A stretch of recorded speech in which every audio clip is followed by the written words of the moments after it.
আমরা এখন খুবই গুরুত্বপূর্ণ একটা টপিক নিয়ে আলোচনা করব, আর সেটা হচ্ছে আমাদের মোল। এই মোলের কনসেপ্ট কিন্তু আমাদের এই পুরো পরিমাণগত রসায়নের সব থেকে বেশি ইম্পর্টেন্ট। শুধু পরিমাণগত রসায়নই না, আমাদের পুরো কেমিস্ট্রি জুড়েই কিন্তু আমাদের এই মোল জিনিসটা অনেক অনেক অনেক বেশি কাজে লাগে। তবে মোল কি? মোল কি ভাইয়া? মোল হচ্ছে একটা সংখ্যা। সেই সংখ্যাটা কত? সংখ্যাটা হচ্ছে 6.02 × 10⁻23। অর্থাৎ এই সংখ্যাটাকেই আমরা হচ্ছে মোল বলি। এখন এই সংখ্যাটাকে কি বলা হয়? এটাকে বলা হয় অ্যাভোগাড্রোর সংখ্যা, আর এই জন্য এটাকে এভাবে প্রকাশ করা হয় NA। NA মানে হচ্ছে নাম্বার অফ অ্যাভোগাড্রো। তার মানে এই সংখ্যাটাকে আমরা কি বলবো? আমরা হচ্ছে মোল বলবো। কোথাও যদি 6.02 × 10⁻23 সংখ্যক অণু থাকে, আমরা সেখানে বলতে পারি এটা আমাদের হচ্ছে 1 মোল অণু আছে।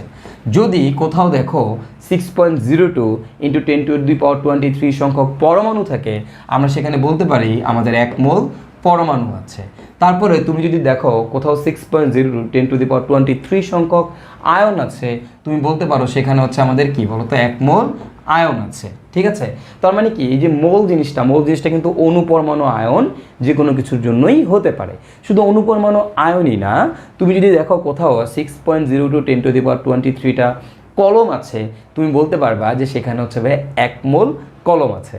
আবার কোথাও যদি 6.02 × 10⁻23 টাকা থাকে, তাহলে সেখানে আমরা বলতে পারি যে এখানে 1 মোল টাকা আছে। ঠিক আছে? তো দেখো, তার মানে কি, মোল জিনিসটা অণু পরমাণু আয়ন, কলম, টাকা যে কোনো কিছুরই হইতে পারে। খালি সংখ্যাটা কত হওয়া লাগবে? সংখ্যাটা হওয়া লাগবে 6.02 × 10⁻23। তো এই মোলের একটা বিখ্যাত চেইন ফর্মুলা আছে। সেই চেইন ফর্মুলাটা কি ভাই?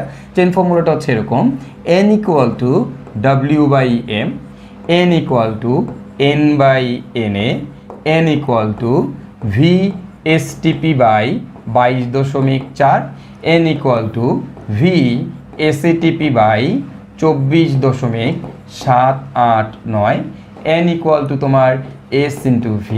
আবার N = আমরা লিখতে পারি PV/RT, এবং সবশেষে আমরা লিখতে পারি IT/EF।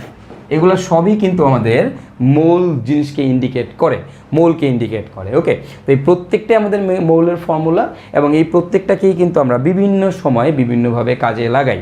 তো কখনো যদি আমার আয়তন দেওয়া থাকে STPতে, তখন আমরা এই ফর্মুলাটা ব্যবহার করে মোল সংখ্যা নির্ণয় করি।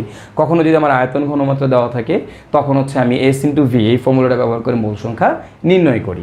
তো এখানে এই যে দেখো, একটা জিনিস একটু মাথায় রাখতে হবে যে এই যে W, এই W এর ইউনিট কি জানো? এই W এর ইউনিট হচ্ছে গ্রাম। সবসময় মনে রাখবো আমরা, এই W এর ইউনিট কি? গ্রাম। আর এখানে যে আমার M আছে, M এর ইউনিট কি জানো? M এর ইউনিট হচ্ছে গ্রাম পার মোল। ওকে, তাহলে M এর ইউনিট কি? গ্রাম পার মোল। আণবিক ভর বা মোলার মাস বলি, এটার ভর হচ্ছে, এটার ইউনিট হচ্ছে গ্রাম পার মোল। আর আমাদের যে W থাকবে, W এর ইউনিট অলওয়েজ কি হবে? অলওয়েজ হবে হচ্ছে আমাদের গ্রাম। আর যতগুলো আয়তন আছে, প্রত্যেকটা আয়তনের ইউনিট হবে লিটার। সকল আয়তনের ইউনিট কি বলতো ভাইয়া? আয়তনের ইউনিট হচ্ছে লিটার, লিটার, লিটার। ক্লিয়ার? ওকে, ফাইন। এখন এখান থেকে দেখো, এই যে ফর্মুলাটা আমরা দেখলাম, তো এখন কখন কোন ফর্মুলাটা আমরা ব্যবহার করবো ভাইয়া? কখন কোন ফর্মুলাটা ব্যবহার করব? যদি আমার ভর বের করতে বলে বা ভর দেওয়া থাকে, সেখান থেকে মোল বের করতে বলে, তার মানে ভর নিয়ে যদি কাজ করতে বলে, তখন হচ্ছে আমি W/M এই ফর্মুলাটা ব্যবহার করব। যদি আমার কখনো সংখ্যা বের করতে বলে, এই যে এখানে N বলতে বোঝায় আসলে সংখ্যা, তার মানে যদি কখনো আমাকে সংখ্যা বের করতে বলে বা সংখ্যা দেওয়া থাকে, তখন আমি হচ্ছে N/Na এই ফর্মুলাটা ব্যবহার করব। আর Na মানে কি তোমরা তো জানোই, Na মানে হচ্ছে 6.02 × 10⁻23। যদি কখনো প্রশ্নে আমার STP কথাটা উল্লেখ থাকে, তখন আমি V/STP/22.4 এর ফর্মুলাটা ব্যবহার করব।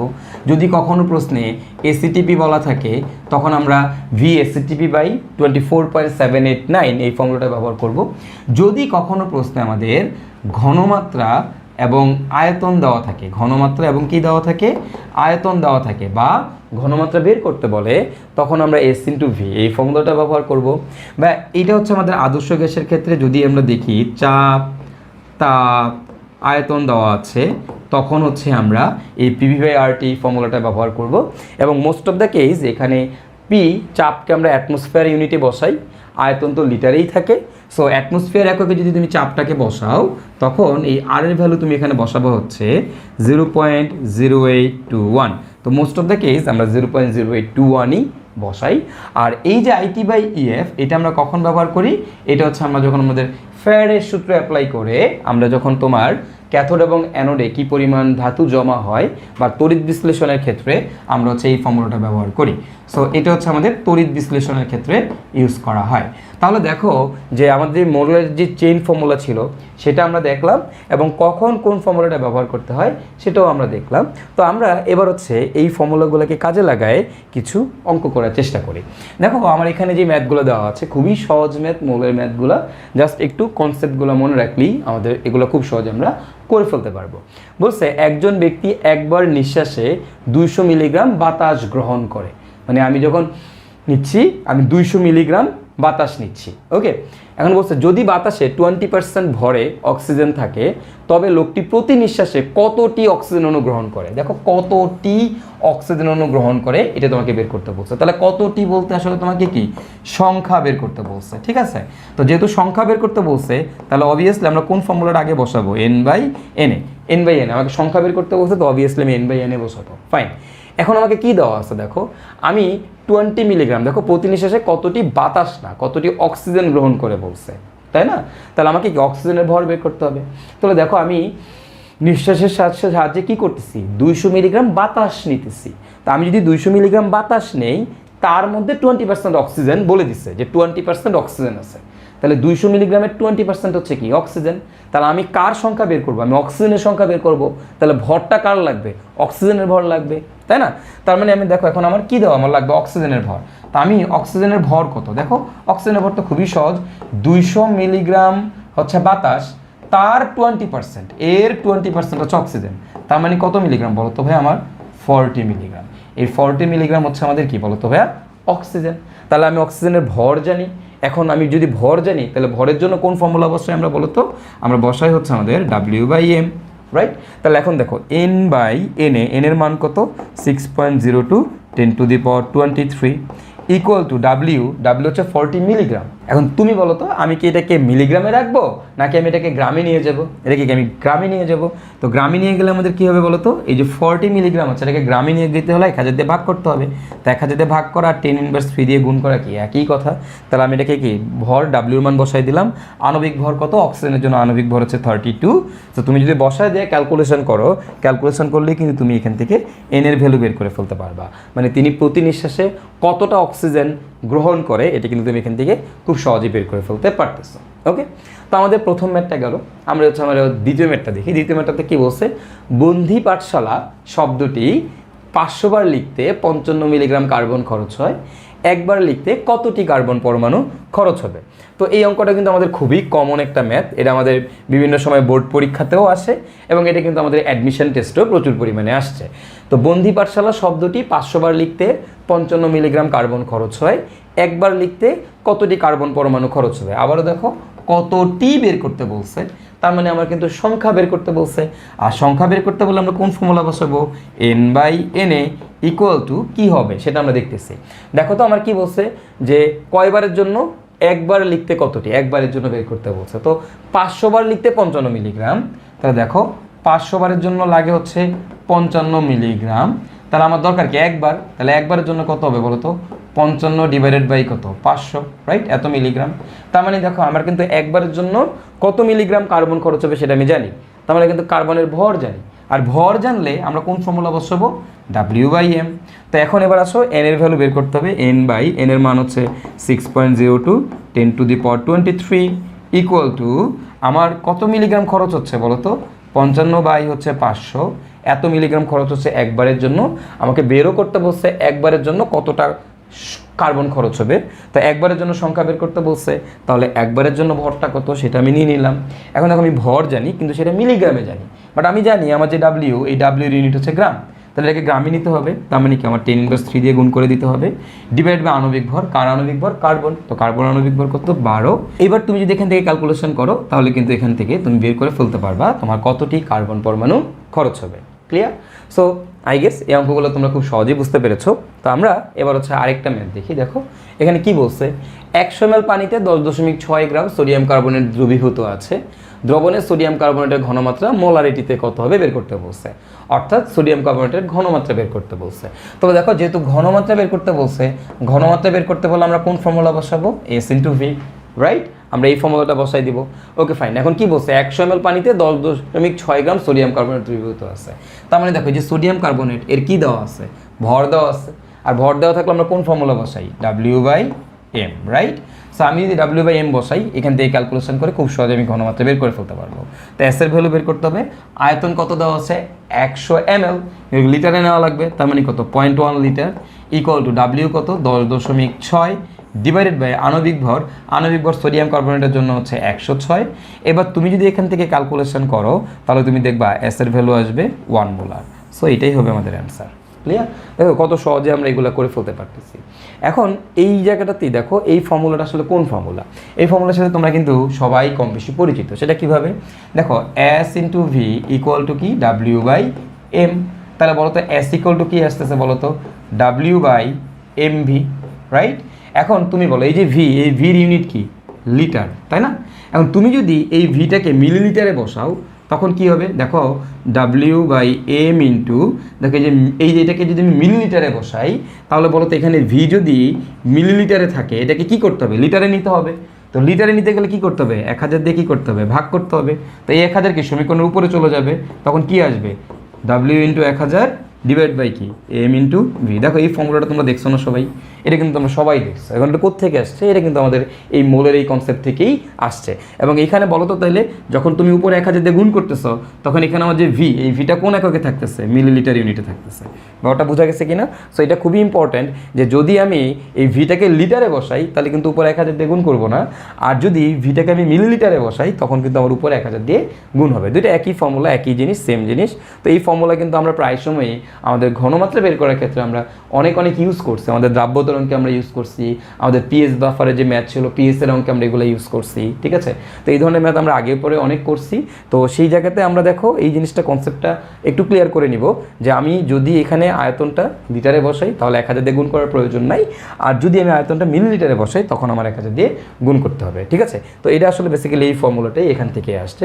সো তুমি চাইলে এই ঘনমাত্রাটা এই ফর্মুলাগুলো ইউজ করে বের করে ফেলতে পারো, একই অ্যান্সার আসবে, কোনো সমস্যা নেই।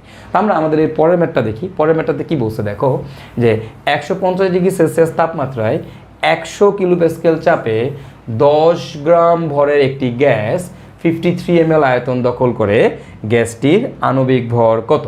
তো দেখো আমাকে এবার আণবিক ভর বের করতে বলছে, এই গ্যাসটার আণবিক ভর বের করব। তো আণবিক ভর বের করবো, কি কি দেওয়া আছে দেখো তো, তাপমাত্রা দেওয়া আছে, এরপর হচ্ছে আমার চাপ দেওয়া আছে, এরপরে ভর দেওয়া আছে, এরপর আমার আয়তন দেওয়া আছে। তো আয়তন দিয়ে দিছে, সবই দিয়ে দিছে, দিয়ে বলছে তোমার আণবিক ভর বের করতে। এখন তুমি বলো তাপমাত্রা, চাপ যদি দেওয়া থাকে, আয়তন যদি দেওয়া থাকে তাহলে আমরা কোন ফর্মুলা বসাই ভাইয়া?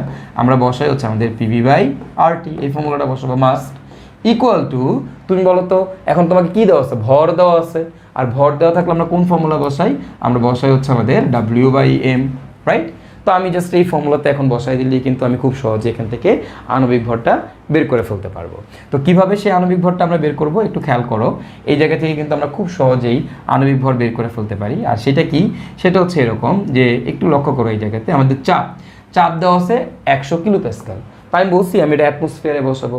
তা অ্যাটমসফিয়ারে কীভাবে বসাই খেয়াল করো ভাইয়া। অ্যাটমসফিয়ারে কনভার্ট করার সিস্টেমটা হচ্ছে যে কোনো মান ডিভাইডেড বাই ওই এককের আদর্শ মান।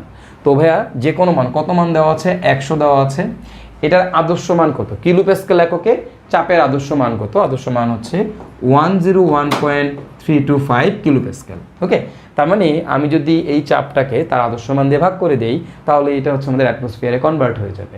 আবার ঠিক সিমিলারলি যদি এখানে মিলিমিটার মার্কারি দিত, যদি বলতো 750 মিলিমিটার মার্কারি, তখন আমি এটাকে কী করতাম, এই মিলিমিটার মার্কারির আদর্শ মান দিয়ে ভাগ করতাম। তো সেটা কত, সেটা হচ্ছে আমাদের 760। তখন আমি 760 দিয়ে ভাগ করলে এটা অ্যাটমসফিয়ারে কনভার্ট হয়ে যেত। তাহলে সিস্টেমটা কি বলছি, যে কোনো মান ডিভাইডেড বাই ওই এককের আদর্শ মান। তো এটা করলেই আমার কি, এটা হচ্ছে ইউনিটটা কনভার্ট হয়ে যাবে, ঠিক আছে? আমার অ্যাটমসফিয়ারে চলে আসলো, তার মানে কি 100 ডিভাইডেড বাই 101.325 করে দিলে আমি চাপের ভ্যালু পেয়ে যাচ্ছি। আয়তন কত, 53 ml। তো এটাকে কি লিটারে নেওয়া লাগবে, তাহলে 53কে লিটারে নিতে গেলে 1000 দিয়ে ভাগ করতে হবে, আর 1000 দিয়ে ভাগ করা যেই কথা 10⁻³ দিয়ে গুণ করা একই কথা। আর এর ভ্যালু কত বসাবো আমরা সবাই জানি, 0.0821 ইন্টু টেম্পারেচার 150 ডিগ্রি সেলসিয়াস। তো টেম্পারেচার সবসময় কোন এককে বসাতে হয় গাইস, সেটা হচ্ছে কেলভিন। তো কেলভিনে বসাতে গেলে কি হবে, 150 যোগ 273। তো আমি এটাকে কেলভিনে কনভার্ট করে ফেললাম, ইকুয়াল টু আমার কি আসবে W/m। তো W বলে দিছে 10 গ্রাম, তাহলে এখানে হবে 10। এইখানের থেকে আমার জাস্ট সিম্পল আণবিক ভরটা আমি জানি না, আণবিক ভরটা আমাকে বের করে ফেলতে হবে।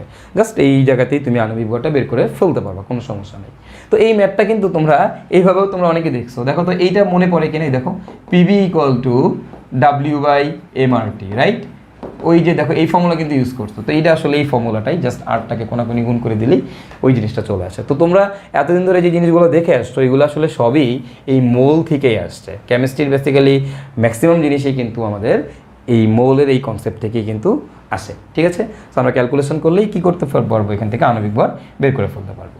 ফাইন, তো আমরা এবার হচ্ছে আরও দুইটা ম্যাথ দেখি। কি বলছে দেখো, বলছে এসটিপিতে কার্বন ডাইঅক্সাইডের ঘনত্ব কত। তো ভাই এখন আমাকে ঘনত্ব বের করতে বলছে। তো যদি তোমাকে ঘনত্ব বের করতে বলে তাহলে একে একটু বুঝো যে ঘনত্ব জিনিসটা কার সাথে রিলেটেড, এইটা আগে বুঝার ট্রাই করো। ঘনত্ব জিনিসটা কার সাথে রিলেটেড, ঠিক আছে? তো ভাই ঘনত্ব কার সাথে রিলেটেড ভাইয়া? ঘনত্ব হচ্ছে আমাদের ভরের সাথে রিলেটেড। আমরা অনেকেই ঘনত্বকে ঘনমাত্রার সাথে মিলাই ফেলি। ঘনমাত্রা এক জিনিস, ঘনত্ব আরেক জিনিস। ঘনত্ব কি তোমরা সবাই জানো, ঘনত্ব ইকুয়াল টু হচ্ছে, আমরা তো ফর্মুলা জানি, ভর বাই আয়তন। তাহলে বলো তো ঘনত্ব কার সাথে রিলেটেড? ভর আর আয়তনের সাথে রিলেটেড, রাইট? তার মানে যেহেতু ঘনত্ব বের করতে বলছে তাহলে আমি কোন ফর্মুলা বসাবো বলো তো? আমি বসাবো হচ্ছে W/m, রাইট? এখন আবার বলে দিচ্ছে এসটিপি, আর বলো তো এসটিপি ওয়ার্ডটা উল্লেখ থাকলে আমরা কোনটা বসাবো বলো তো? VSTP/22.4, তাই তো? তার মানে কি VSTP/22.4 ইকুয়াল টু কি বলো তো? W/m। তো আমরা এবার কী করবো? হ্যাঁ, আমরা হচ্ছে আণবিক ভরকে এখানে নিয়ে যাবো, VSTPকে এই পাশে নিয়ে আসবো। নিয়ে আসলে দেখো তো আমাদের কী আসতেছে, m/22.4 equal to W/VSTP, right? এই যে দেখো W/VSTP, এটাকে আমরা কি বলতে পারি? ভর বাই আয়তন। এটাকে আমি কি বলতে পারি? ঘনত্ব। তার মানে দেখো তো আমাদের ঘনত্ব ইকুয়াল টু কি আসতেছে? রো ইকুয়াল টু আসতেছে m/22.4, সিম্পল। তাহলে দেখো ঘনত্ব রো ইকুয়াল টু কত? m/22.4। এখন এটা কোথায়, কোন জায়গায় ঘনত্ব বলো তো? এসটিপিতে ঘনত্ব। তার মানে দেখো রো এসটিপি কত? m/22.4। তাহলে এখন যদি তোমাকে বলা হয় ভাই রো এসটিপি কত, simple, rho STP equal to কত হবে? এটা হবে m/24.789, সিম্পল জিনিস, ঠিক আছে? তো দেখো তাহলে রো এসটিপি হচ্ছে m/22.4, রো এসটিপি কত? m/24.789। তো এটাকে আমরা তোমার সংক্ষেপে বলতে পারো 24.8, 8 বললেও কোনো সমস্যা নেই, 24.8, ঠিক আছে? তো এবার আমরা হচ্ছে কি বলছে, এসটিপিতে কার্বন ডাইঅক্সাইডের ঘনত্ব কত? তাহলে এই রো এসটিপি অফ কার্বন ডাইঅক্সাইডের ঘনত্ব কত হবে? m/22.4। আণবিক ভর কত কার্বন ডাইঅক্সাইডের? 44 divided by 22.4। তো তুমি এবার এটাকে ভাগ করে দাও, মুখোমুখি করে ফেলতে পারবা। কীভাবে মুখোমুখি করে ফেলতে পারবো? দেখো তুমি 4টাকে আপাতত বাদ রাখো। দেখো 44কে 22 দিয়ে ভাগ করলে কত হবে? 2। তো নিচে 22-এর থেকে একটু বেশি আছে, তার মানে কী হবে? অ্যান্সারটা 2-এর থেকে একটু কম, তার মানে কত? 1.9 সামথিং আসবে, 1.95 বা 96 এই টাইপের কোনো একটা রেজাল্ট আসবে। সো এটাই হচ্ছে আমাদের অ্যান্সার, সিম্পল। এখন বলো তো ভাইয়া এই যে এই জিনিসটা যে আমরা দেখলাম, তো এখান থেকে এখন যদি তোমাকে বলা হয়তো এসিটিপিতে দেখো আমাকে বলছে এসিটিপিতে অক্সিজেনের ঘনত্ব কত। তো এসিটিপিতে অক্সিজেনের ঘনত্ব কত হবে? রো এসিটিপি অফ অক্সিজেন কত হবে বলো তো ভাইয়া? m/, আণবিক ভর, অক্সিজেন আণবিক ভর কত? 32 ডিভাইড বাই কত বলো তো? 24.789। এটাও তুমি মুখোমুখি করে ফেলতে পারবা। 32কে তুমি 24.8 দিয়ে ভাগ করো, মোটামুটি একটু ক্যালকুলেশন করো, সিম্পলিফিকেশন করো, 0.8টাকে আপাতত বাদ দিয়ে একটু সিম্পলিফিকেশন করে ফেলো, করলেই দেখবা তোমার এখান থেকে কাছাকাছি ভ্যালু তুমি বের করে ফেলতে পারবা, এবং খুব সহজেই তুমি কিন্তু অপশানগুলো চেক করলে অ্যান্সারটা বের করে ফেলতে পারবা।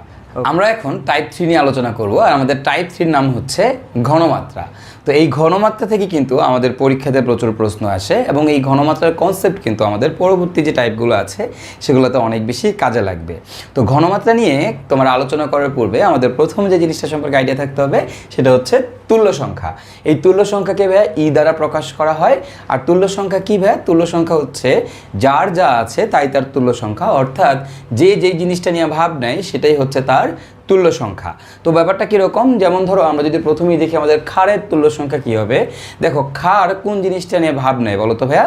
ক্ষার হচ্ছে, ক্ষারের আমরা কি দেখে বুঝি একটা জিনিস ক্ষার? OH মাইনাস দেখে, রাইট? তার মানে ক্ষারের ক্ষেত্রে তুল্য সংখ্যা হচ্ছে প্রতিস্থাপনীয় OH মাইনাসের সংখ্যা, প্রতিস্থাপনীয় OH মাইনাসের সংখ্যা, অথবা তোমার গৃহীত H প্লাসের সংখ্যা। তাহলে ক্ষারের তুল্য সংখ্যা হচ্ছে কি? ইদার প্রতিস্থাপনীয় OH মাইনাসের সংখ্যা অর গৃহীত এইচ প্লাসের সংখ্যা। তো সেটা কীরকম, ধরো আমি তোমাকে বললাম সোডিয়াম হাইড্রোক্সাইড, এখন দেখো তো সোডিয়াম হাইড্রোক্সাইডে কয়টা OH আছে, একটা, তাহলে এটা তুল্য সংখ্যা হচ্ছে 1। ভাই আমি তোমাকে বললাম হচ্ছে এখানে ক্যালসিয়াম হাইড্রোক্সাইড, তাহলে ভাই বলো তো ক্যালসিয়াম হাইড্রোক্সাইডে কয়টা আছে, 2টা, তাহলে এর তুল্য সংখ্যা হচ্ছে আমাদের কত বলো তো ভাইয়া, ক্যালসিয়াম হাইড্রোক্সাইডের তুল্য সংখ্যা, ক্যালসিয়াম হাইড্রোক্সাইড এর তুল্য সংখ্যা হচ্ছে আমাদের 2। তারপরে ভাই তোমাকে যদি বলি ভাই পটাশিয়াম হাইড্রোক্সাইড, তাহলে ভাই এর তুল্য সংখ্যা কত, পটাশিয়াম হাইড্রোক্সাইডের জন্য আমাদের তুল্য সংখ্যা হচ্ছে 1। ভাই তোমাকে যদি বলা হয় এরকমভাবে অ্যামোনিয়া, বলো তো ভাই অ্যামোনিয়ার তুল্য সংখ্যা কত। এখন দেখো অ্যামোনিয়াতে কিন্তু কোনো OH মাইনাস নেই, তার মানে আমার অ্যামোনিয়ার তুল্য সংখ্যা কত বলো তো ভাইয়া, 0, রাইট। কিন্তু অ্যাকচুয়ালি না, অ্যামোনিয়ার তুল্য সংখ্যা হচ্ছে 1। কেন অ্যামোনিয়ার তুল্য সংখ্যা 1? খেয়াল করো ক্ষারের তুল্য সংখ্যা কি, ইদার প্রতিস্থাপনীয় OH মাইনাসের সংখ্যা অথবা কি গৃহীত H প্লাসের সংখ্যা, রাইট। তো আমার এই অ্যামোনিয়া কিন্তু কোনো OH মাইনাস না থাকলেও অ্যামোনিয়া কিন্তু একটা H প্লাস গ্রহণ করে। তো কিভাবে করে দেখো, তোমরা সবাই জানো অ্যামোনিয়া একটা H প্লাস গ্রহণ করে অ্যামোনিয়াম আয়নে পরিণত হয়, রাইট। তার মানে কি দেখো তো, অ্যামোনিয়া H প্লাস গ্রহণ করে কি অ্যামোনিয়াম আয়নে পরিণত হচ্ছে, তার মানে কয়টা H প্লাস গ্রহণ করছে, একটা। তাই অ্যামোনিয়ার জন্য আমাদের তুল্য সংখ্যা কত বলো তো, তুল্য সংখ্যা হচ্ছে 1। Okay fine. এবার আসলে আমরা যেটা দেখবো সেটা হচ্ছে আমাদের অ্যাসিডের তুল্য সংখ্যা। অ্যাসিডের তুল্য সংখ্যা কি ভাই, অ্যাসিডের তুল্য সংখ্যা হচ্ছে প্রতিস্থাপনীয় H প্লাসের সংখ্যা। তাহলে এখন যদি তোমাকে বলা হয় ভাইয়া HCl এর তুল্য সংখ্যা কত, 1, একটা H প্লাস আছে তো এটার জন্য 1। এরপর তোমাকে যদি বলি ভাইয়া HNO3, তাহলে এর তুল্য সংখ্যা কত, 1। ভাইয়া যদি তোমাকে বলা হয় H2SO4 এর তুল্য সংখ্যা কত, 2। তোমাকে যদি বলা হয় ভাইয়া HClO4 এর তুল্য সংখ্যা কত, 1। ভাইয়া তোমাকে যদি বলা হয় H2CO3 এর তুল্য সংখ্যা কত, খেয়াল করো ভাইয়া এই যে H2CO3 এর তুল্য সংখ্যা কত বলো তো ভাইয়া, 2। বাট মাঝে মাঝে এর তুল্য সংখ্যা 1ও হতে পারে। কখন 1 হয় জানো, এটা সাধারণত রক্তে, আমাদের যে রক্তে বাফার সিস্টেম তোমরা দেখো সেখানে আমাদের এই কার্বনিক অ্যাসিডের তুল্য সংখ্যা হয় হচ্ছে গিয়ে 1। আদারওয়াইজ ম্যাক্সিমাম জায়গাতেই এই কার্বনিক অ্যাসিডের তুল্য সংখ্যা কত হয় বলো তো ভাইয়া, 2। আচ্ছা ভাইয়া এবার যদি তোমাকে বলা হয় CH3COOH এর তুল্য সংখ্যা কত, খেয়াল করো CH3COH এটা আমাদের একটা জৈব অ্যাসিড। এখন দেখো এই যে জৈব অ্যাসিড, এই জৈব অ্যাসিডের মধ্যে আমি দেখতে পাচ্ছি আমার এখানে 4টা হাইড্রোজেন আছে, তাহলে তুল্য সংখ্যার মান কত হবে, 4। কিন্তু অ্যাকচুয়ালি না, এর তুল্য সংখ্যার মান হচ্ছে 1, কারণ আমি এখানে বলে দিছি প্রতিস্থাপনীয় H প্লাসের সংখ্যা। দেখো এখানে 4টা হাইড্রোজেন আছে ঠিকই, বাট কোন হাইড্রোজেনটা দান করতে পারে বলো তো ভাইয়া, এই যে CH3COH এর যে হাইড্রোজেনটা আছে এই হাইড্রোজেনটা হচ্ছে সে দান করতে পারে, তাই এর তুল্য সংখ্যা কত ভাইয়া, 1। এখন যদি তোমাকে বলা হয় ভাইয়া দেখো এরকম যে COOH, তারপর তোমাকে বললাম COOH, তাহলে ভাই এর তুল্য সংখ্যা কত হবে, দেখো এখানে 2টা COH আছে, তাহলে এই COH থেকে একটা হাইড্রোজেন যেতে পারে, এই COH থেকে একটা হাইড্রোজেন যেতে পারে, তাহলে এর তুল্য সংখ্যা কত হয়, তুল্য সংখ্যা হচ্ছে ভাইয়া 2। এখন এই যে COH এটাকে সাধারণত পরীক্ষায় এভাবে দেওয়া থাকে না, এটাকে কিভাবে দেওয়া থাকে জানো, এটাকে এইভাবে দেওয়া থাকে H2C2O4। তো এটা হচ্ছে আমাদের অক্সালিক অ্যাসিড, এই অক্সালিক অ্যাসিডকে সাধারণত H2C2O4 এই আকারেই লেখা থাকে পরীক্ষায়। তো তখন আমাদের এখান থেকে বুঝতে হবে যে এর তুল্য সংখ্যা হচ্ছে ভাই কত, 2। Okay fine. তাহলে এখন যদি তোমাকে এবার এখান থেকে আমি বলি ভাইয়া দেখো তো H3PO4 এর তুল্য সংখ্যা কত, এর তুল্য সংখ্যা হচ্ছে ভাইয়া 3। তোমাকে যদি বলা হয় ভাইয়া H3PO3 এর তুল্য সংখ্যা কত, এখানেও 3টা হাইড্রোজেন আছে, তাহলে এর তুল্য সংখ্যা 3, কিন্তু আসলে না, এর তুল্য সংখ্যা হচ্ছে 2। এরপরে দেখো ভাইয়া H3PO2 এর তুল্য সংখ্যা কত, এর তুল্য সংখ্যা হবে কি ভাইয়া হচ্ছে 1। এখন দেখো এখানে 3টা হাইড্রোজেন আছে, 3টাই প্রতিস্থাপিত হইতে পারে, তাই এর তুল্য সংখ্যা 3। এখানে 3টা হাইড্রোজেন আছে, বাট এখান থেকে 2টা প্রতিস্থাপিত হইতে পারে, তাই এর তুল্য সংখ্যা 2। এখানেও 3টা হাইড্রোজেন আছে, বাট এখান থেকে একটা প্রতিস্থাপিত হইতে পারে, তাই এর তুল্য সংখ্যা হচ্ছে 1। এখন তোমরা বলতে পারো যে কেন এরকম হচ্ছে, তো কেন এরকম হচ্ছে এটা বোঝার জন্য আমরা এদের স্ট্রাকচার নিয়ে যদি অ্যানালাইসিস করি তাহলে খুব সহজে আমরা বুঝে ফেলবো যে কেন এর 3, কেন এর 2 আর কেন হচ্ছে এর 1। এখন এটা বোঝার জন্য যদি স্ট্রাকচার রাখতে হবে, তো তোমাদেরকে তো ভাই লুইস ডটের স্ট্রাকচার আঁকা শিখাইছি, তো সেখান থেকে তুমি এটা খুব সহজেই এঁকে ফেলতে পারবা। তো আমি তারপরে এর স্ট্রাকচারটা এঁকে দিচ্ছি। দেখো এখানে কেন্দ্রীয় পরমাণু হচ্ছে ফসফরাস, এই ফসফরাসের হাত কয়টা দেখো তো ভাই, ফসফরাসের যোজনী কত, 5। তো এখন এখানে কয়টা অক্সিজেন আছে, 4টা অক্সিজেন, তাহলে দেখো একটা অক্সিজেনের সাথে ডাবল বন্ড, প্রতিটা অক্সিজেনের সাথে থাকে হচ্ছে তোমার সিঙ্গেল বন্ড। আর কয়টা হাইড্রোজেন আছে, 3টা হাইড্রোজেন। এই সিঙ্গেল বন্ডে থাকা হাইড্রোজেনগুলোর সাথে অক্সিজেনগুলোর সাথে আমার এইখানে একটা করে হাইড্রোজেন যুক্ত হবে। তার মানে আমি দেখতে পাচ্ছি আমার এখানে আছে ফসফরাস কেন্দ্রীয় পরমাণু, তার চারদিকে 4টা অক্সিজেন, একটা অক্সিজেন ডাবল বন্ডে আছে, আর বাকি 3টা অক্সিজেন কি আমার সিঙ্গেল বন্ডে আছে। যেই অক্সিজেনগুলো সিঙ্গেল বন্ডে আছে তার সাথে একটা করে কি আছে বলো তো ভাইয়া, হাইড্রোজেন আছে। সিম্পল। তাহলে এটা হচ্ছে আমার H3PO4 এর স্ট্রাকচার। এখন তোমরা সবাই জানো আমার অক্সিজেন আর হাইড্রোজেনের মধ্যে কার তড়িৎ ঋণাত্মকতা বেশি? অক্সিজেনের।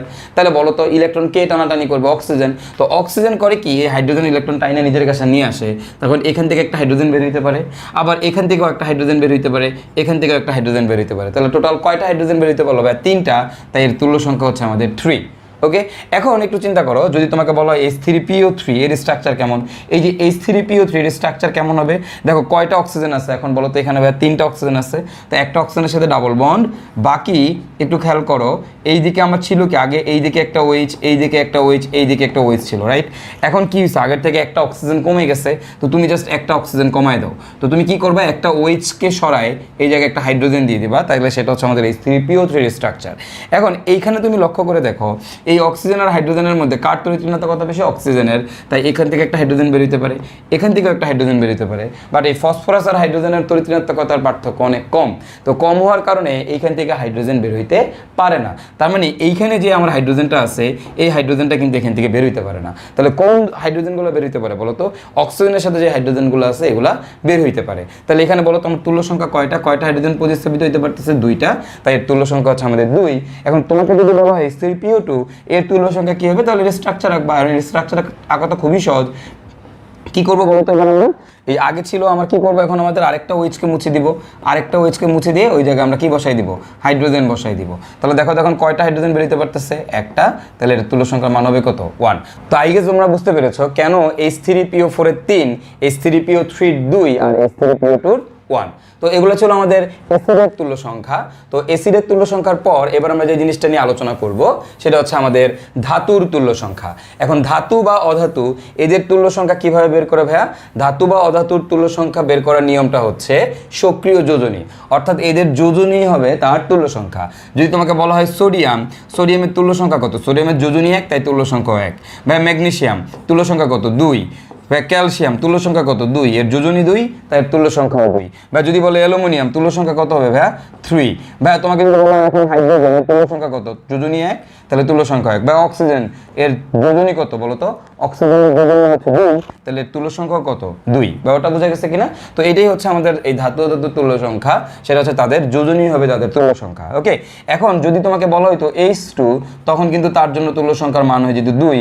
যদি তোমাকে বলতাম O2, তাহলে তার জন্য তুল্য সংখ্যার মান হয়ে যেত 4। কেন ভাইয়া? কারণ দেখো একটা অক্সিজেন পরমাণুর জন্য 2, তাহলে 2টা অক্সিজেন আছে, তাহলে তার জন্য কত ভাইয়া? 4। Okay fine. তাহলে আমাদের ধাতু ধাতুও গেল। এবার আমরা যেটা দেখবো সেটা হচ্ছে আমাদের লবণ বা অক্সাইড বা ক্ষারীয় যৌগ, এদের ক্ষেত্রে আমরা তুল্য সংখ্যা কিভাবে বের করব? ভাই লবণ, অক্সাইড বা ক্ষারীয় যৌগের তুল্য সংখ্যা বের করার নিয়মটা হচ্ছে ক্যাটায়নের চার্জ ইন্টু ক্যাটায়নের সংখ্যা। এখন ধরো তোমাকে আমি বললাম সোডিয়াম কার্বনেট এর তুল্য সংখ্যা কত? খেয়াল করো এখানে ক্যাটায়নকে সোডিয়াম, সোডিয়ামের চার্জ কত? প্লাস, সোডিয়াম প্লাস, তাহলে চার্জ কত? 1। কয়টা সোডিয়াম আছে? 2টা, তাহলে ইন্টু 2 ইকুয়াল টু কত? 2। তার মানে সোডিয়াম কার্বনেটের তুল্য সংখ্যা হচ্ছে 2। বা যদি তোমাকে বলা হয় সোডিয়াম ক্লোরাইডের তুল্য সংখ্যা কত? খেয়াল করো এখানে সোডিয়াম কি? Plus, right? ক্যাটায়নকে সোডিয়াম, সোডিয়ামের চার্জ কত? +1, তাহলে কত? 1 ইন্টু কত বলো তো? কয়টা সোডিয়াম আছে? কয়টা সোডিয়াম আছে? একটা সোডিয়াম আছে, তাহলে কত হবে? 1 × 1 1। বা যদি তোমাকে বলা হয় ক্যালসিয়াম সালফেট এর তুল্য সংখ্যা কত? দেখো ক্যালসিয়াম সালফেটের তুল্য সংখ্যা কত? এখানে ক্যালসিয়ামের জন্য তুমি লক্ষ্য করো, ক্যালসিয়াম এখানে হচ্ছে আমাদের ক্যাটায়ন, এর চার্জ কত? +2। কয়টা ক্যালসিয়াম আছে? একটাই ক্যালসিয়াম আছে, ইন্টু কত? 1, তাহলে 2 × 1 কত হয়? 2। বা যদি তোমাকে বলা হয় ক্যালসিয়াম কার্বনেট, তাহলে এর জন্য তুল্য সংখ্যা কত হবে? চার্জ হচ্ছে +2, একটাই আছে, তাহলে তুল্য সংখ্যা কত হবে বলো তো ভাইয়া? 2। এখন তোমাকে যদি বলা হবে অ্যালুমিনিয়াম সালফেট Al2SO4 3, এখন অ্যালুমিনিয়াম সালফেটের তুল্য সংখ্যা কত? তোমরা সবাই জানো অ্যালুমিনিয়ামের চার্জ কত? +3। কয়টা অ্যালুমিনিয়াম আছে? 2টা, তাহলে কত হবে? 3 × 2 ইকুয়াল টু কত? 6। তার মানে আমার অ্যালুমিনিয়াম সালফেটের তুল্য সংখ্যা হচ্ছে 6। ভাই এখন যদি তোমাকে বলা হয় পানি H2O, H2O এর তুল্য সংখ্যা কত? বলো এখানে ক্যাটায়নকে হাইড্রোজেন, চার্জ কত? +1, তাহলে কত? 1 ইন্টু কয়টা হাইড্রোজেন আছে? 2টা, 2 ইকুয়াল টু কত? 2। তার মানে আমার পানির তুল্য সংখ্যা কত? 2। বা যদি তোমাকে বলা হয় ক্যালসিয়াম অক্সাইড এর তুল্য সংখ্যা কত? দেখো ক্যালসিয়াম হচ্ছে ক্যাটায়ন, এর চার্জ কত? +2, তাহলে কয়টা আছে ক্যালসিয়াম? একটা ক্যালসিয়াম আছে, তাহলে তুল্য সংখ্যা হবে হচ্ছে আমাদের 2। ওকে, সো আমরা মোটামুটি আমাদের ক্ষারের তুল্য সংখ্যা কি হবে, অ্যাসিডের তুল্য সংখ্যা কি হবে, ধাতু ধাতুর তুল্য সংখ্যা কি হবে, লবণ বা ক্ষারীয় যৌগ এদের তুল্য সংখ্যা কি হবে, এই সম্পর্কে আমরা আইডিয়া নিলাম। এখন আমরা যেটা দেখবো সেটা হচ্ছে তুল্য ভর কি জিনিস। দেখো ভাইয়া, তুল্য ভর বা গ্রাম তুল্য ওজন যেটাই আমরা বলি না কেন, এটা কি জিনিস? দেখো তুল্য ভর কি জানো? তুল্য ভর হচ্ছে ভাইয়া, তুল্য ভর ইকুয়াল টু হচ্ছে আণবিক ভর ডিভাইডেড বাই তুল্য সংখ্যা। আণবিক ভর ডিভাইডেড বাই তুল্য সংখ্যা। কোনো একটা জিনিসের আণবিক ভরকে তুমি যদি তুল্য সংখ্যা দিয়ে ভাগ করো তাহলে তার তুল্য ভর পাওয়া যায়। ওকে, আর এই যে তুল্য ভর, এই তুল্য ভরকে আমরা এভাবে লিখতে পারি, আণবিক ভরকে আমরা এম দিয়ে প্রকাশ করি, তুল্য সংখ্যাকে আমরা ই দিয়ে প্রকাশ করি, তো আমরা বলতে পারি হচ্ছে এম বাই ই। ওকে, তার মানে আমাদের তুল্য ভর কি হবে? আণবিক ভর বাই তুল্য সংখ্যা, আর এটা সমান সমান হচ্ছে এম বাই ই। এখন একটা জিনিস একটু লক্ষ্য করো, এই তুল্য ভর আমরা কিভাবে বের করব। ধরো তোমাকে আমি বললাম সালফুরিক অ্যাসিড H2SO4 এর তুল্য ভর কত। তো দেখো তো ভাইয়া, H2SO4 এর তুল্য ভর কত হবে? এর তুল্য ভর সালফুরিক অ্যাসিডের আণবিক ভর 98 ডিভাইডেড বাই সালফুরিক অ্যাসিডের তুল্য সংখ্যা হচ্ছে 2, তার মানে ভাগ করে দিলে আসবে তোমার 49, তার মানে তুল্য ভর হবে 49। এখন যদি তোমাকে বলা হয় ভাইয়া ক্যালসিয়াম কার্বনেটের তুল্য ভর কত, দেখো ভাইয়া ক্যালসিয়াম কার্বনেটের তুল্য ভর হবে, ক্যালসিয়াম কার্বনেটের আণবিক ভর হচ্ছে 100, এর তুল্য সংখ্যা হচ্ছে 2, ভাগ করে দাও পাবো হচ্ছে 50। বা যদি তোমাকে বলা হয় সোডিয়াম কার্বনেটের তুল্য ভর কত, তাহলে ভাই দেখো সোডিয়াম কার্বনেটের তুল্য ভর হবে, সোডিয়াম কার্বনেটের আণবিক ভর 106, এর তুল্য সংখ্যাও 2, ভাগ করে দাও তাহলে আসবে হচ্ছে 53। ওকে, তার মানে দেখলাম কি আণবিক ভরকে আমরা যদি তুল্য সংখ্যা দিয়ে ভাগ করি তাহলে আমরা কি পাওয়া যায়? আমরা হচ্ছে এদের তুল্য ভর পেয়ে যাই। ঠিক আছে, এখন এই যে একটা জিনিস একটু লক্ষ্য করো যে এখানে যে এই যে 49 gram sulphuric acid, 50 gram calcium carbonate, 53 gram sodium carbonate, এগুলোকে বলা হয় এক তুল্য ভর। ওকে, তো তোমাকে যদি বলা হয় এখন এরকম যে 490 গ্রাম সালফিউরিক অ্যাসিড H2SO4 সমান কত তুল্য ভর, কত তুল্য ভর, তো কিভাবে বের করব বলো তো? 49 গ্রামে হয় কয় তুল্য ভর? এক তুল্য ভর। ওকে, এক তুল্য ভর, তাহলে 490 গ্রামে কত তুল্য ভর হবে? যেহেতু সালফিউরিক অ্যাসিড বলছে তাহলে আমরা জানি সালফিউরিক অ্যাসিডের এক তুল্য ভর 49 গ্রাম, তো সেখান থেকে লিখলাম 49 গ্রামে হয় এক তুল্য ভর, তাহলে 490 গ্রামে কত তুল্য ভর? ভাইয়া হচ্ছে 10 তুল্য ভর। ক্লিয়ার? Okay fine. তো এখন একটা কথা তোমরা সবসময় মাথায় রাখবা, সেটা হচ্ছে এরকম, যে কোনো পদার্থের এক তুল্য ভর একজন অন্যজনের ইকুইভ্যালেন্ট। ওকে, যে কোনো পদার্থের এক তুল্য ভর একজন অন্যজনের ইকুইভ্যালেন্ট, যে কোনো পদার্থের এক তুল্য ভর একজন অন্যজনের ইকুইভ্যালেন্ট। এখন এই কথাটার মানে কি? মানে হচ্ছে এই 49 gram sulphuric acid is equivalent, এর বাংলা হচ্ছে সমতুল্য, is equivalent to 50 gram calcium carbonate is equivalent to 53 gram sodium carbonate. Okay, তো এই কথাটার মানে হচ্ছে যে 49 গ্রাম সালফিউরিক অ্যাসিডকে যদি তুমি কোনো একটা বিক্রিয়াতে প্রশমিত করতে চাও তাহলে তোমাকে 50 গ্রাম ক্যালসিয়াম কার্বনেট দিতে হবে। ধরো তোমার কাছে একটা পাত্র আছে, এখন এই পাত্রের মধ্যে তোমার সালফিউরিক অ্যাসিড আছে। কত গ্রাম সালফিউরিক অ্যাসিড আছে? 49 গ্রাম সালফিউরিক অ্যাসিড। এখন 49 গ্রাম সালফিউরিক অ্যাসিড তুমি খাওয়া ফেলাইতে চাও, তো তুমি কি দিয়ে খাবা? একে ক্যালসিয়াম কার্বনেট দিয়ে। তো তুমি যদি ক্যালসিয়াম কার্বনেট দিয়ে 49 গ্রাম সালফিউরিক অ্যাসিড খাইতে চাও, তোমার কতটুকু ক্যালসিয়াম কার্বনেট দিতে হবে জানো? 50 গ্রাম ক্যালসিয়াম কার্বনেট দিতে হবে। এখন এই বিক্রিয়াটা যদি তুমি বললো যে না ভাই আমি ক্যালসিয়াম কার্বনেট দিয়ে করব না, আমি সোডিয়াম কার্বনেট দিয়ে করতে চাই, তাহলে আমি যদি এই সালফিউরিক অ্যাসিডকে সোডিয়াম কার্বনেট দিয়ে খাইতে চাই, হ্যাঁ, এই 49 গ্রাম সালফিউরিক অ্যাসিডকে সোডিয়াম কার্বনেট দিয়ে খাইতে চাও, তাহলে তোমাকে এখানে 53 গ্রাম সোডিয়াম কার্বনেট দিতে হবে। ওকে, তো এটাই হচ্ছে আমাদের এই কনসেপ্ট যে কোনো পদার্থের এক তুল্য ভর একজন আরেকজনের ইকুইভ্যালেন্ট, এবং এই কনসেপ্টগুলোকে কাজে লাগায় আমরা কিন্তু অনেক ম্যাথমেটিক্যাল বা গাণিতিক সমস্যা সমাধান করতে পারি। তো আমাদের মোটামুটি তুল্য ভর সম্পর্কে একটা আইডিয়া হলো, তুল্য সংখ্যা সম্পর্কে আইডিয়া হলো। তো এবার আমরা যে জিনিসটা দেখব সেটা হচ্ছে আমাদের ঘনমাত্রা। এখন আমরা দেখব হচ্ছে আমাদের আসল ঘনমাত্রা। তো আমরা এই অংশটাতে ঘনমাত্রার বিভিন্ন একক বা প্রকাশ নিয়ে আলোচনা করব। তো ঘনমাত্রার অনেকগুলো একক বা অনেকগুলো প্রকাশ আছে, তো তার মধ্যে আমরা ঘনমাত্রার প্রথম যেই টপিকগুলো নিয়ে আলোচনা করব সেটা হচ্ছে মোলারিটি এবং নর্মালিটি। এই তিনটা জিনিস নিয়ে আমরা আলোচনা করব, কারণ এই তিনটা থেকে আমাদের প্রচুর পরীক্ষায় প্রশ্ন আসে এবং এগুলোর কনসেপ্ট জানাটা আমাদের জন্য অনেক ইম্পর্ট্যান্ট। তো ভাইয়া মোলারিটি মোলালিটি বা নর্মালিটি কি জিনিস, চলো আমরা আগে এর একটু ডেফিনেশনটা দেখে নিই। মোলারিটি কি জিনিস ভাইয়া? মোলারিটি হচ্ছে, মোলারিটি ডেফিনেশনটা হচ্ছে 1 লিটার দ্রবণে যত মোল থাকে, 1 লিটার দ্রবণে যত মোল থাকে সেটা হচ্ছে আমাদের মোলারিটি। বা মোলালিটি কি জিনিস ভাইয়া? মোলালিটি হচ্ছে আমাদের 1 কেজি দ্রাবকে, 1 কেজি দ্রাবকে যত মোল থাকে সেটা হচ্ছে আমাদের মোলালিটি। আর ভাইয়া নর্মালিটি কি জিনিস? নর্মালিটি হচ্ছে 1 লিটার দ্রবণে যত তুল্য ভর থাকে, যত তুল্য ভর থাকে সেটা হচ্ছে আমাদের নর্মালিটি। তাহলে আমরা কি দেখলাম যে আমাদের 1 লিটার দ্রবণে যত মোল থাকবে সেটা হচ্ছে আমাদের মোলারিটি, 1 কেজি দ্রাবকে যত মোল থাকবে সেটা হচ্ছে আমাদের মোলালিটি, আর ভাই 1 লিটার দ্রবণে যত তুল্য ভর থাকে সেটাকে আমরা বলবো হচ্ছে নর্মালিটি। ওকে, এখন এই যে মোলারিটি, এই মোলারিটিকে কি দিয়ে প্রকাশ করে ভাইয়া? মোলারিটিকে প্রকাশ করা হয় বড় হাতের এম দিয়ে। বা মোলালিটিকে কি দিয়ে প্রকাশ করা হয় ভাইয়া বলো তো? মোলালিটিকে প্রকাশ করা হয় হচ্ছে ছোট হাতের এম দিয়ে। আর নর্মালিটিকে কি দিয়ে প্রকাশ করে? নর্মালিটিকে প্রকাশ করে বড় হাতের এন দিয়ে। তার মানে নর্মালিটি হচ্ছে বড় হাতের এন, মোলারিটি হচ্ছে বড় হাতের এম, আর মোলালিটি হচ্ছে কি ছোট হাতের এম। ওকে, তো এখন এই যে মোলারিটি মোলালিটি বা নর্মালিটি, তো এগুলো জিনিসটাকে আমরা একটু ফিল করে বোঝার ট্রাই করি। ধরো আমার কাছে এইখানে 1 লিটার দ্রবণ আছে। এখন এই 1 লিটার দ্রবণ আমি বললাম 10 মোল দ্রবীভূত আছে। তাহলে দেখো 1 লিটার দ্রবণে 10 মোল আছে, তাহলে মোলারিটি কত ভাইয়া? 10 মোলার। বা 1 লিটার দ্রবণে 5 মোল আছে, তাহলে মোলারিটি হবে আমাদের 5 মোলার। ক্লিয়ার কিনা?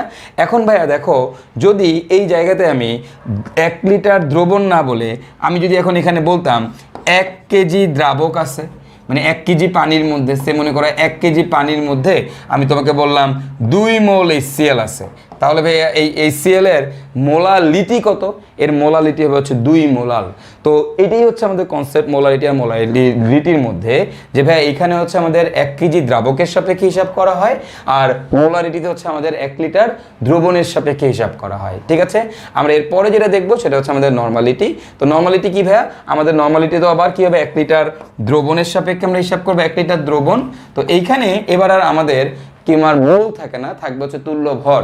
তো আমি যদি তোমাকে বলি 1 লিটার দ্রবণে তোমার 49 গ্রাম সালফিউরিক অ্যাসিড আছে, তাইলে নর্মালিটি কত? খেয়াল করো, 49 গ্রাম সালফিউরিক অ্যাসিড আছে। তো 49 গ্রাম সালফিউরিক অ্যাসিড সমান কয় তুল্য ভর? 1 তুল্য ভর। তার মানে কত তুল্য ভর দ্রবীভূত আছে? 1 তুল্য ভর। তার মানে এই দ্রবণটা কত normal solution? 1 normal solution. Okay, so তার মানে আমরা মোলারিটি এবং নর্মালিটি সম্পর্কে আমরা আইডিয়া নিলাম। এখন একটা জিনিস দেখো, এই যে মোলারিটি এবং নর্মালিটি, এগুলোর মধ্যে কোনটা আমার তাপমাত্রার উপর নির্ভর করে আর কোনটা আমার তাপমাত্রার উপর নির্ভর করে না, চলো আমরা একটু দেখে নিই। খেয়াল করো, এই যে মোলারিটি, এই মোলারিটি আমরা কার সাপেক্ষে হিসাব করে দেখো তো? 1 লিটার দ্রবণে যত মোল থাকে। তার মানে এটা কিন্তু আমার দ্রবণের লিটার মানে আয়তনের সাপেক্ষে হিসাব করা হচ্ছে। 1 লিটার দ্রবণে যত মোল থাকে মানে আমার আয়তনের সাপেক্ষে হিসাব করা হচ্ছে।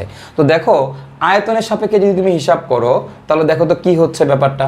এখন তোমরা সবাই কিন্তু একটা ফর্মুলা মোটামুটি জানো, ঘনমাত্রার একটা ফর্মুলা, এই যেটা তো দেখছোই, S = আমরা সবাই জানি S = কি? W ডিভাইডেড বাই কি বলো তো? M × V।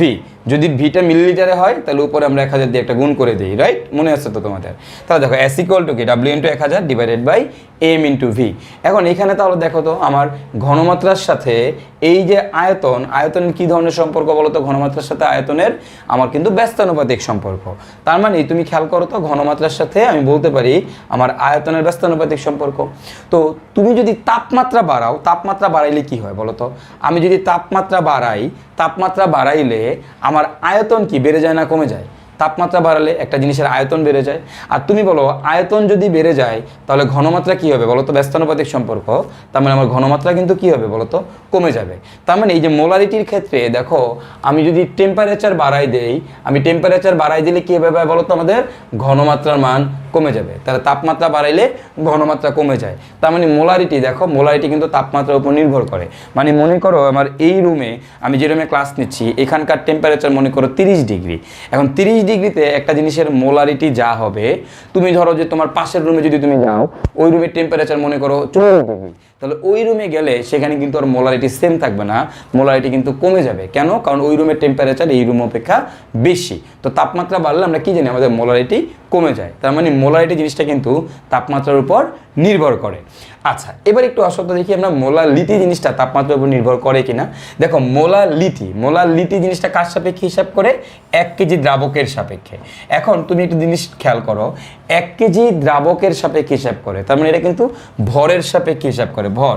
এখন তুমি বলো তো, আমি যদি টেম্পারেচার বাড়াই দেই তাহলে ভর কি চেঞ্জ হয় নাকি হয় না? বলো তো, ভর কি চেঞ্জ হবে? চেঞ্জ হবে না, মানে এটা কিন্তু আনচেঞ্জড থাকবে। তো যেহেতু এটা আনচেঞ্জ থাকতেছে, এটা যেহেতু চেঞ্জ হচ্ছে না, তার মানে দেখো তো তাপমাত্রা বাড়াইলে বা কমাইলে আমার মোলালিটির কি কোনো চেঞ্জ হবে? কোনো চেঞ্জ হবে না। তার মানে আমার টি এর উপর কি মোলালিটি ডিপেন্ড করে? টি এর উপর ডিপেন্ড করে না। ওকে, তার মানে দেখো মোলালিটি কিন্তু আমাদের তাপমাত্রার উপর নির্ভর করে না, বাট মোলারিটি কিন্তু আমাদের তাপমাত্রার উপর নির্ভর করে। তার মানে আমার এই রুমে একটা দ্রবণের মোলালিটি যা হবে, আমি যখন ওই পাশের রুমে চলে যাই সেই রুমেও কিন্তু আমার ওই দ্রবণের মোলালিটি একই হবে, রাইট? আচ্ছা, এবার আসলে আমাদের নর্মালিটি। এখন দেখো তো নর্মালিটি আবার কিসের সাপেক্ষে হিসাব করে? আবার কি 1 লিটার দ্রবণের সাপেক্ষে হিসাব করে। তার মানে এটা কি আয়তনের সাপেক্ষে হিসাব করে। তার মানে আমি যদি তাপমাত্রা বাড়াই দেই, আমার নর্মালিটির মানও কি হবে? নর্মালিটির মানও কমে যাবে। তার মানে আমি কি দেখলাম? মোলারিটি এবং নর্মালিটির মধ্যে এই মোলালিটি তাপমাত্রার উপর নির্ভর করে না, বাকি সবাই কিন্তু আমার টেম্পারেচারের উপর নির্ভর করতেছে। তাহলে এখন যদি তোমাকে বলা হয় এই তিনটার মধ্যে কোনটা ব্যবহার করা উত্তম বা কোনটা ব্যবহার করা উচিত, বা কোনটা ব্যবহার করা উচিত? মোলালিটি ব্যবহার করা উচিত। মোলালিটি ব্যবহার করা সব থেকে ভালো, কারণ এই মোলালিটি যদি আমি ব্যবহার করি, এই ইউনিটটা ব্যবহার করলে বা এই এককে আমি যদি ঘনমাত্রা পরিমাপ করে রাখি, তাহলে আমি যেখানেই যাই না কেন আমার কিন্তু কনসেন্ট্রেশনটা সেম থাকতেছে, আমার কিন্তু ঘনমাত্রার কোনো পরিবর্তন হচ্ছে না, মোলালিটির কিন্তু কোনো পরিবর্তন হবে না। ক্লিয়ার কিনা? সো মোলারিটি এবং নর্মালিটির মধ্যে মোলালিটি ব্যবহার করা সব থেকে বেশি শ্রেয়। ওকে, ফাইন। আমরা মোটামুটি দেখলাম যে আমাদের কার ইউনিট কি, কাকে কি দিয়ে প্রকাশ করে, এবং হচ্ছে আমাদের কার ডেফিনেশন কি, কোনটা টেম্পারেচারের উপর ডিপেন্ড করে, কোনটা টেম্পারেচারের উপর ডিপেন্ড করে না। তো এই ঘনমাত্রারই আরেকটা ইন্টারেস্টিং ইউনিট আছে, সেটার নাম হচ্ছে ফর্মালিটি। নাম কি বলতো ভাই? বলছি ফর্মালিটি। এখন ফর্মালিটি কি জিনিস ভাই? ফর্মালিটি আর কিছুই না, এই মোলারিটিরই আরেকটা নাম হচ্ছে ফর্মালিটি। মোলারিটিকে আদর করে ফর্মালিটি ডাকে। এখন মোলারিটিকে আদর করে কখন ফর্মালিটি ডাকে ভাইয়া? দেখো, ফর্মালিটি আর মোলারিটি দুটো জিনিস, সেম জিনিস। মোলারিটি যেই কথা, ফর্মালিটি একই কথা। মোলারিটিকে আদর করে ফর্মালিটি ডাকে কিছু কিছু স্পেশাল যৌগের ক্ষেত্রে। এই স্পেশাল যৌগগুলো কারা? সেগুলো হচ্ছে উচ্চ আয়নিক যৌগ। মানে উচ্চ আয়নিক যৌগের ক্ষেত্রে উচ্চ আয়নিক যৌগ।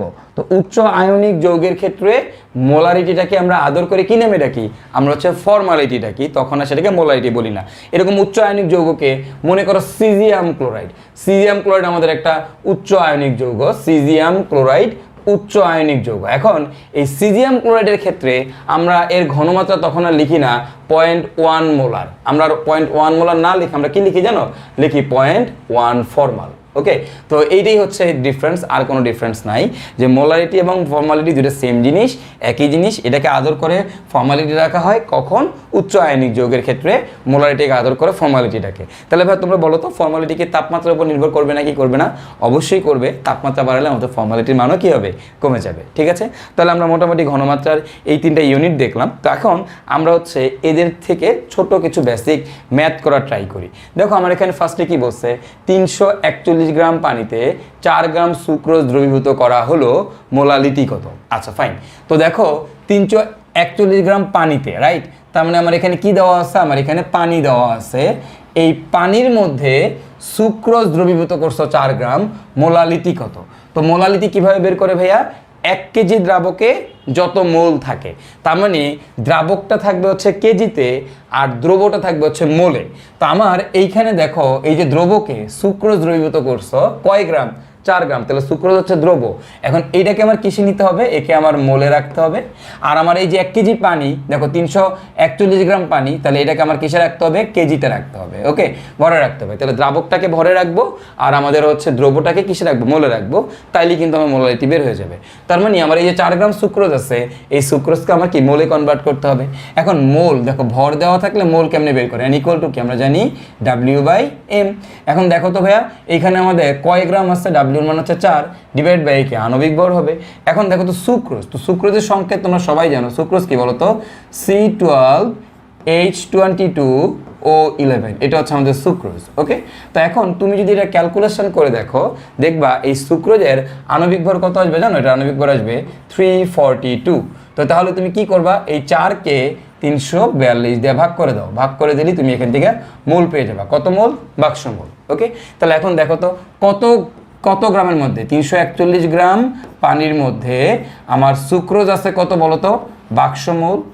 এত মোল সুক্রোজ আছে, তো আমার কি কিসে রাখতে হবে? এটাকে কেজিতে।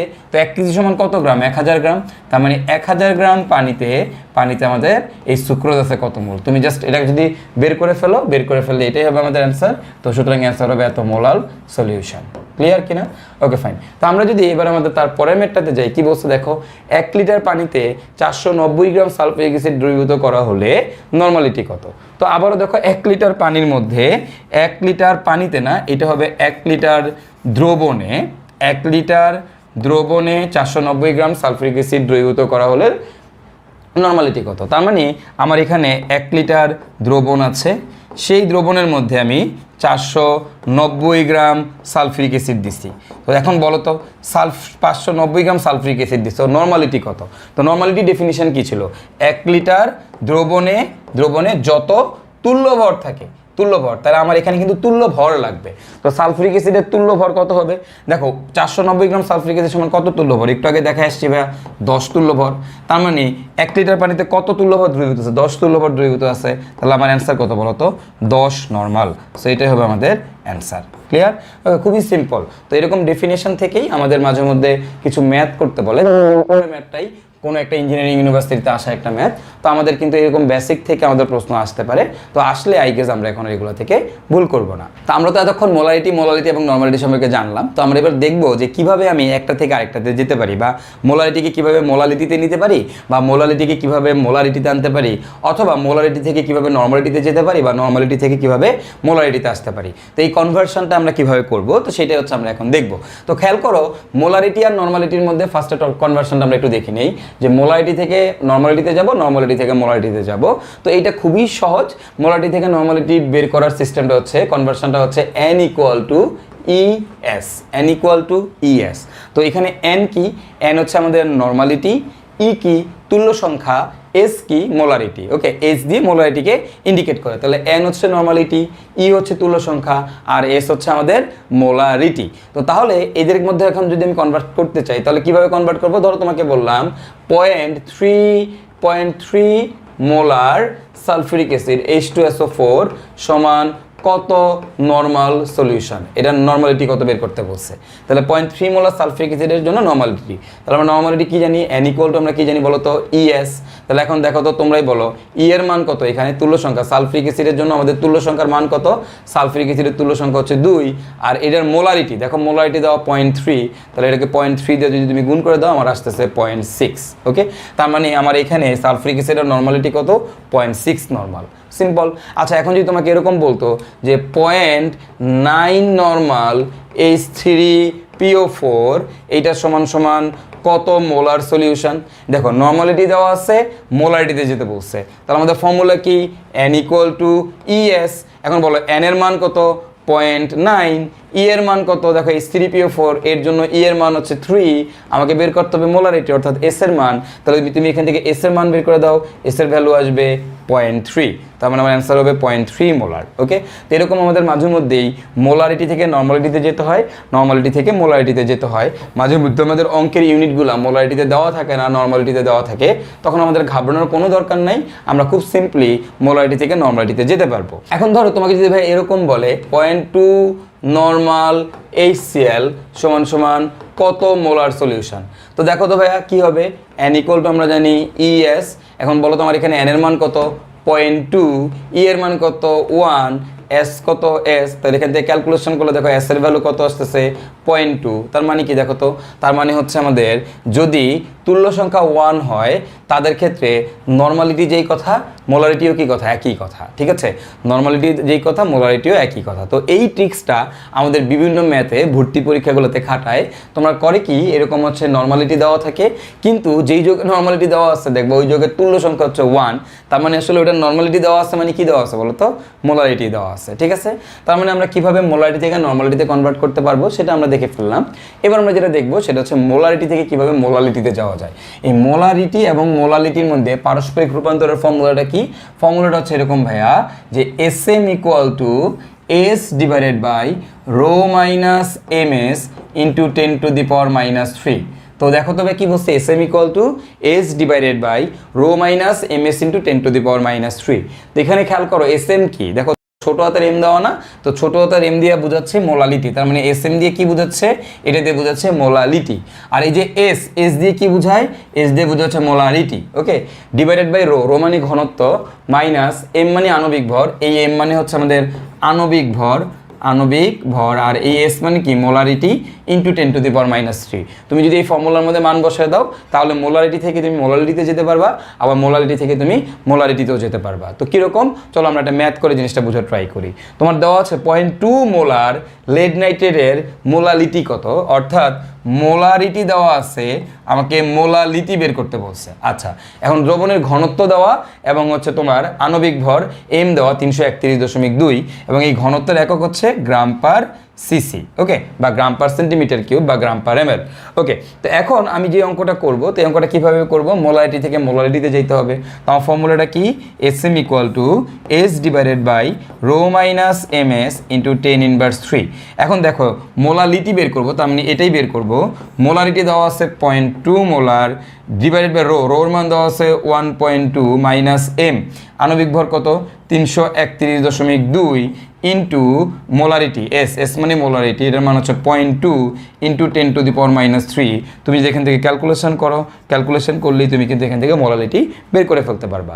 তো দেখো তাহলে আমি কিন্তু এখন মোলারিটি থেকে নর্মালিটিতে যেতে পারবো, আবার নর্মালিটি থেকে মোলারিটিতে যেতে পারবো, আবার ঠিক সিমিলারলি মোলারিটি থেকে মোলালিটিতে যেতে পারবো, মোলালিটি থেকে মোলারিটিতেও আসতে পারবো। হয় এখন তোমাকে যদি বলা হয় তাহলে ভাইয়া নর্মালিটি আর মোলালিটির মধ্যে আপনি কিভাবে পারস্পরিক রূপান্তর করবেন, এটা কিন্তু খুবই সহজ এবং সিম্পল। কিভাবে ভাইয়া, দেখো আমার কিন্তু এক্সট্রা কোনো সূত্র জানার দরকার নাই, আমি যেহেতু মোলারিটিতে যেতে পারবো যে কোনো কিছু থেকে, তাহলে আমি খুব সহজেই একটা স্টেপ বেশি করেই কিন্তু আমি অঙ্কগুলো করে ফেলতে পারবো।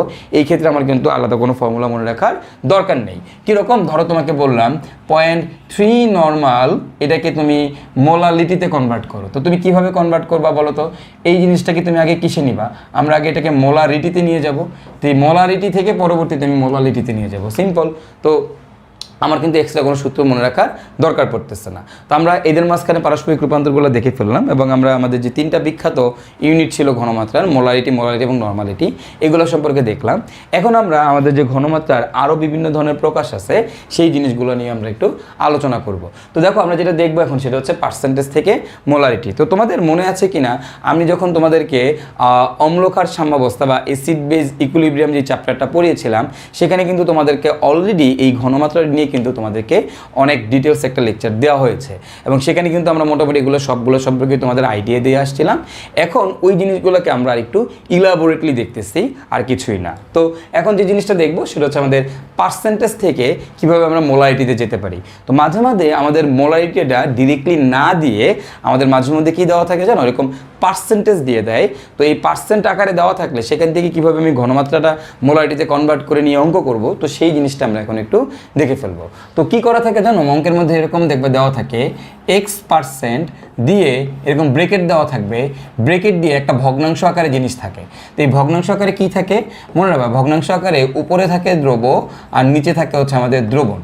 উপরেরটা দ্রবণ, নিচেরটা কি বলতো দ্রবণ। তাহলে কীরকম দেওয়া থাকে, X% দ্রব বাই দ্রবণ এই আকারে মাঝে মধ্যে দেওয়া থাকে। তো ব্যাপারটা তোমরা একটু যদি আরেকটু ক্লিয়ারলি বুঝাইতে চাই, দেখো এরকম দেওয়া থাকবে X% W/V, আবার দেখবা দেওয়া আছে X% তোমার W/W, আবার দেখবা তোমার দেওয়া আছে X% V/V। তো এই জিনিসগুলো তোমরা অনেকেই হয়তো দেখছো তোমাদের বিভিন্ন সময় ম্যাথ করতে গেলে এরকম ফর্মেটে কিন্তু আমাদের মাঝে মধ্যেই দেওয়া থাকে। তো এগুলো দেওয়া থাকলে তাদের থেকে আমরা কিভাবে ঘনমাত্রাটা বের করে নিব সেটাই হচ্ছে আমরা এখন দেখব। তো দেখো এই যে x% w/v এই কথাটার মানে কি, দেখো এই যে w/v, w হচ্ছে কি আমার উপরেরটা হচ্ছে ধ্রুব আর নিচেরটা কি বলতো দ্রবণ, উপরেরটা দ্রবণ নিচেরটা দ্রবণ, আমরা তো বলেই দিলাম। এখন w দিয়ে বোঝাচ্ছে দ্রবটা ভরে দেওয়া আছে আর v দিয়ে বোঝাচ্ছে দ্রবণটা আয়তনে দেওয়া আছে। তার মানে দ্রব দেওয়া আছে ভরে আর দ্রবণ হচ্ছে আয়তনে। ক্লিয়ার কিনা? তো যেহেতু এখানে পার্সেন্টেজ দেওয়া আছে তাহলে আমি এই জায়গা থেকে লিখতে পারবো কি জানো, লিখতে পারবো 100 ml দ্রবণে দ্রব আছে x। দেখো তো দ্রবণটা কি লিখবো, দ্রবণটাকে কিসে লিখবা ভরে, তো ভর থাকলে কি গ্রাম। তার মানে দেখো 100 ml দ্রবণে দ্রব আছে x গ্রাম। ক্লিয়ার কিনা? এখন যদি তোমাকে বলা হয় x% w/w তাহলে ভাই এর ক্ষেত্রে আমাদের কি হবে x% w/w। মানে এই w/w বলতে কি বোঝাচ্ছে, দেখো আমার দ্রবটাও ভরে দেওয়া আমার দ্রবণটাও ভরে দেওয়া। তার মানে আমার এখানে আমি লিখবো এটা একবারে আয়তন লিখবো না, যেহেতু পার্সেন্ট দেওয়া, সুতরাং আমি কি লিখবো 100 গ্রাম দ্রবণে দ্রব আছে x গ্রাম। ওকে, আচ্ছা এবার একটা খেয়াল করো তো কি দেওয়া x% v/v, তার মানে আমার দ্রবটাও কিসে দেওয়া বলো তো, দ্রবটাও আয়তনে দেওয়া, দ্রবণটাও কি আয়তনে দেওয়া। তাহলে এখন আমি কি লিখবো 100 ml দ্রবণে দ্রব আছে তোমার x ml। ওকে, 100 ml দ্রবণে দ্রব আছে x ml। ক্লিয়ার কিনা? Okay fine. তার মানে দেখো আমি কিন্তু মোটামুটি এখান থেকে যে এইগুলো দিয়ে কি ইন্ডিকেট করে সেই জিনিসটা আমরা বুঝে ফেললাম। তো এই যে 100 ml দ্রবণে দ্রব আছে x গ্রাম, তো এইখান থেকে আমি কিভাবে আমার ঘনমাত্রাটা বের করতে পারি। আমাদের ঘনমাত্রা বের করার তো একটা বিখ্যাত ফর্মুলা আছে, S = কি W × 1000 / m × v। তো তুমি এখানে এই ভ্যালুগুলো বসায় দাও, বলো ভর কত x গ্রাম, তাহলে আমি এখানে কি লিখবো x × কত 1000 / m তো আমি আণবিক ভর যেহেতু যোগ্যটা দেওয়া নেই আমি জানি না, আর v এর মান কত আমার এখানে 100, বসায় দাও 100, কাটাকাটি করো, কাটাকাটি করলে উপরে থাকতেছে কি বলতো 10 × x, নিচে থাকতেছে কি m, তার মানে আমার ফর্মুলাটা দাঁড়াচ্ছে 10x/m, S = 10x/m। ওকে, তো দেখো এই জিনিসটাই হচ্ছে আমরা এইভাবে আসে, এই ফর্মুলা থেকেই সবগুলো আসছে। তো আমরা এখন এই ফর্মুলা থেকে কিভাবে আসে সেটা আমি তোমাদেরকে প্রমাণ করে দেখাচ্ছি না। তো আমরা যেটা দেখবো সেটা হচ্ছে যদি এরকম x% w/v থাকে তাহলে সেই ক্ষেত্রে আমার ঘনমাত্রা বের করা ফর্মুলাটা কী হবে, S = কি হবে 10x/m। ওকে, এটার জন্য ফর্মুলাটা হবে 10x/m। এখন ঠিক সিমিলারলি যদি w/w থাকে ইন দ্যাট কেস আমি কিভাবে অঙ্কটা করব, তো আমার ফর্মুলাটা কি হবে, তো এর জন্য ফর্মুলাটা কী হবে আবার ওই আগের মতো S = W × 1000 / m × v। তো তুমি এখানে মান বসায় দাও, মান কত দেখো w মানে দ্রবের ভর, w হচ্ছে দ্রবের ভর কত x গ্রাম, তাহলে x × 1000 ফাইন, নিচে হচ্ছে আণবিক ভর m ইন্টু v এর মান কত দেখো 100 গ্রাম দ্রবণ দেওয়া আছে। তো আমার দ্রবণের কি দরকার, এখানে কি তোমার ভর দরকার নাকি দ্রবণের আয়তন দরকার? আমার লাগবে কি দ্রবণের আয়তন, v লাগবে দ্রবণের আয়তন। তো এখন তুমি বলো ভাইয়া আমি ভর দেওয়া আছে আমার লাগবে হচ্ছে আয়তন, কিভাবে যাব? তো আমরা জানি কি বলো তো ভাইয়া ঘনত্ব = কি জানো বলো তো ভর বাই আয়তন। তাহলে বলো তো আয়তন = কি হবে, আয়তন = হবে ভর বাই ঘনত্ব। তার মানে আমি যে ভর পাইছি 100 এটাকে যদি আমি ঘনত্ব দিয়ে ভাগ করে দেই তাহলে কি আমি আয়তন পেয়ে যাচ্ছি, রাইট? তো আমি এখানে আয়তন বসাই দিলাম। এবার যদি তুমি ক্যালকুলেশন করো তাহলে তোমার কি দাঁড়াচ্ছে দেখো তো, কাটাকাটি করলে উপরে আসবে 10, রোটা উপরে চলে যাবে রো x, নিচে আসবে কি m। ওকে, তার মানে আমি দেখো তো এখন পাচ্ছি কি 10 রো x/m। তাহলে দেখো খেয়াল করো তো আবারও আগের মতো আমি যদি তোমাকে বলি আমার আসলে এটার প্রমাণ দরকার নাই, আমার দরকার হচ্ছে এই জাস্ট ফর্মুলাটা। তাহলে এখানে ঘনমাত্রা বের করার ফর্মুলা কী হবে 10 রো x/m। ক্লিয়ার?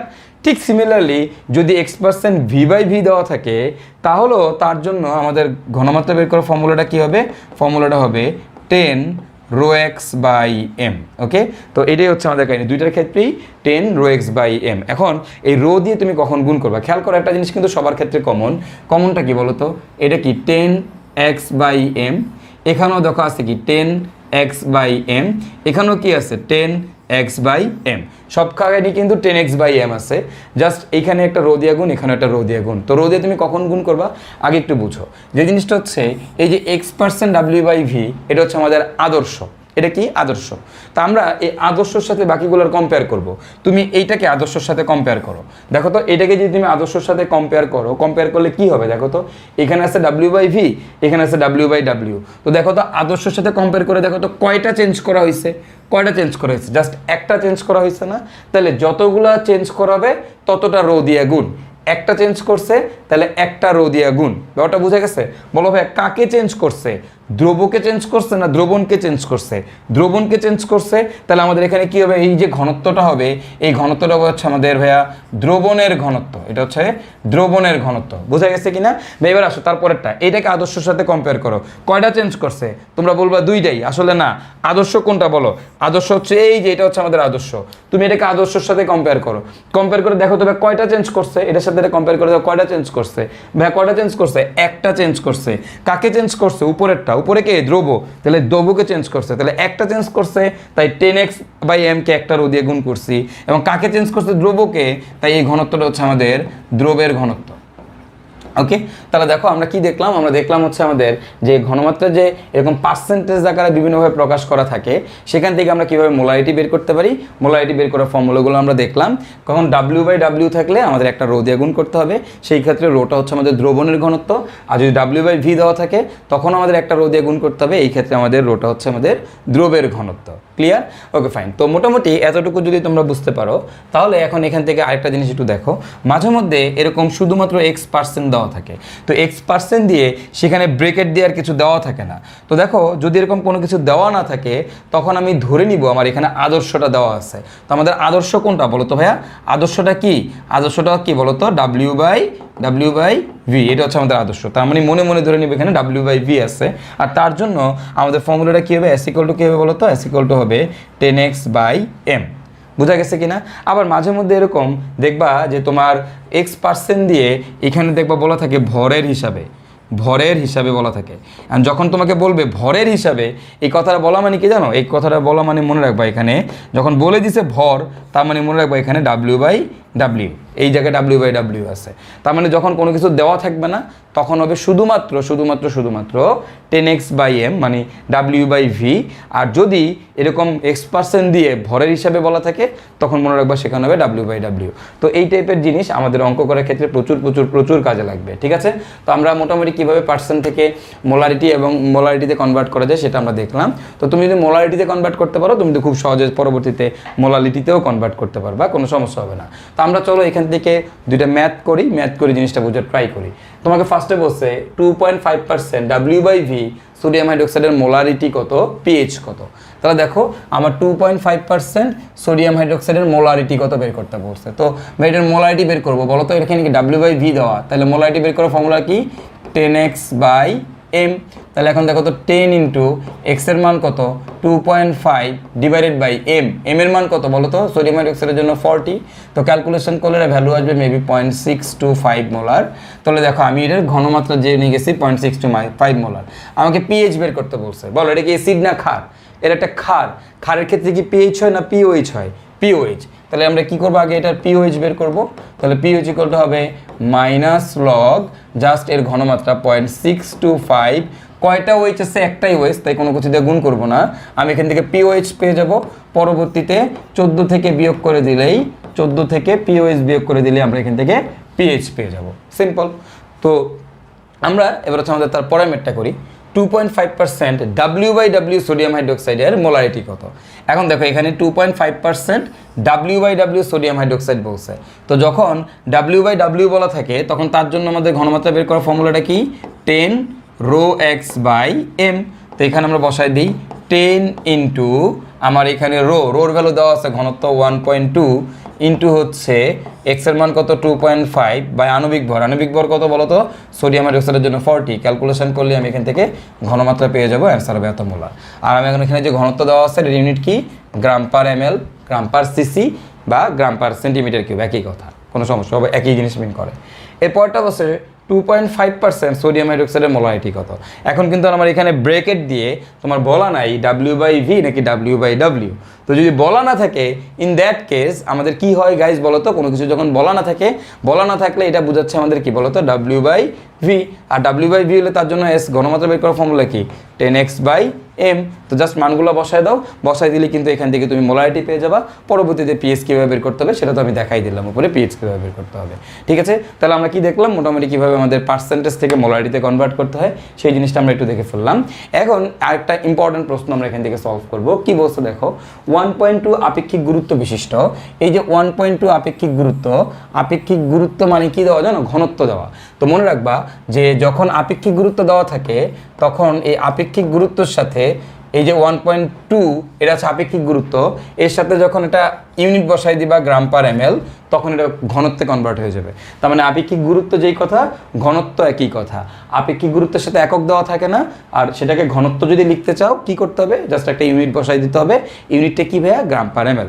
তার মানে আপেক্ষিক গুরুত্ব দেওয়া মানে ঘনত্ব দাও, ঘনত্ব দেওয়া আছে, ফাইন।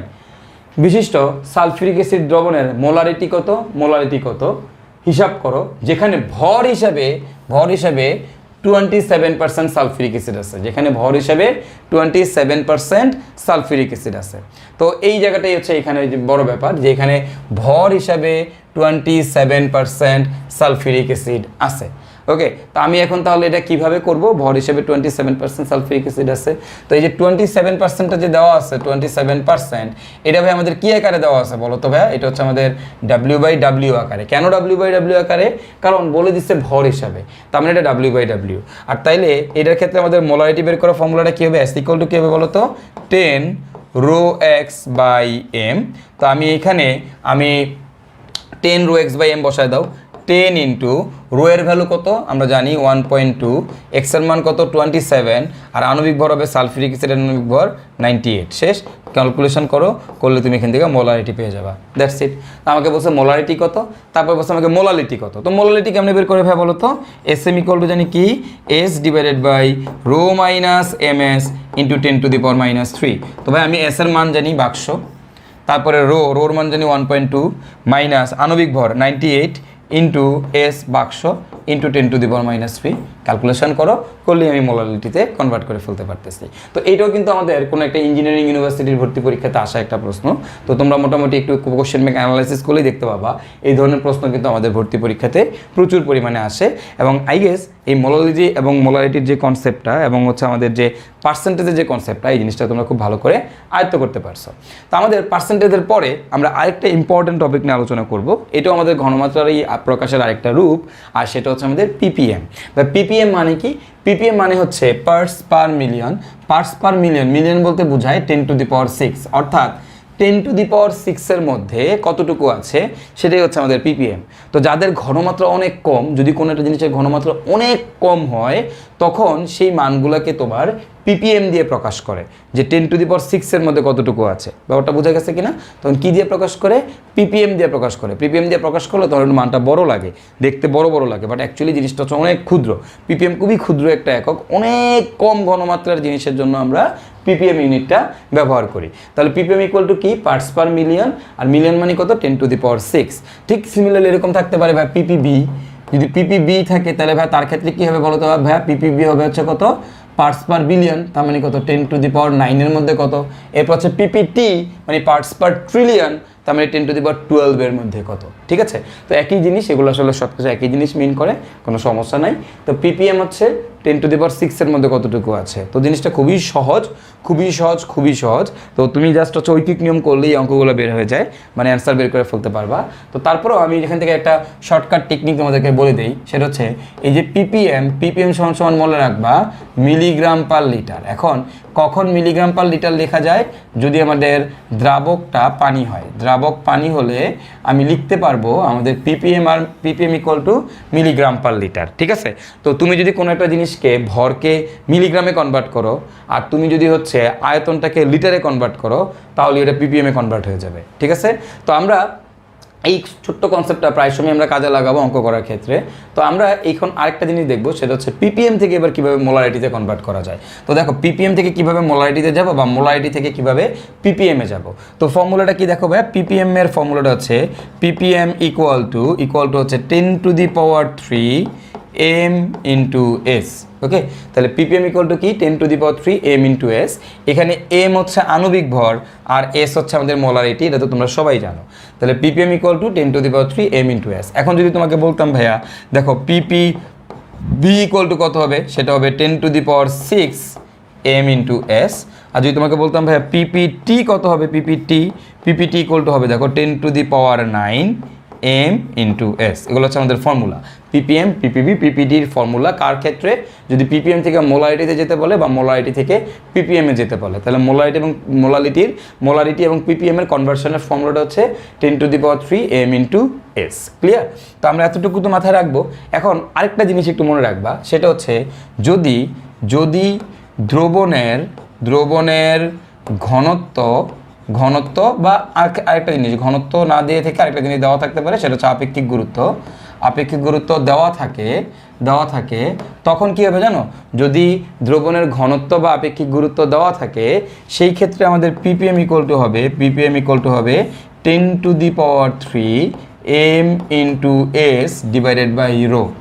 ওকে, তখন কিন্তু আমাদের রো দিয়ে ভাগ করে দিতে হয়। যদি কখনো দেখো কোনো একটা অঙ্কের মধ্যে আমাদের দ্রবণের ঘনত্ব বা আপেক্ষিক গুরুত্ব দেওয়া আছে, তখন আমরা কি করব, পিপিএম ইকুয়াল টু হবে 10⁻³ m ইন্টু এস। আর যদি দেখো তুমি কখনো যদি দ্রবের ঘনত্ব বা আগু দেওয়া থাকে, যদি দ্রবেরটা দেওয়া থাকে, ইন দ্যাট কেস আমাদের পিপিএম ইকুয়াল টু হবে 10⁻³ m into S into rho. তখন আমরা রো দিয়ে গুণ করব। তাহলে দ্রবের ঘনত্ব দেওয়া থাকলে রো দিয়ে গুণ, আর দ্রবণের ঘনত্ব দেওয়া থাকলে রো দিয়ে ভাগ।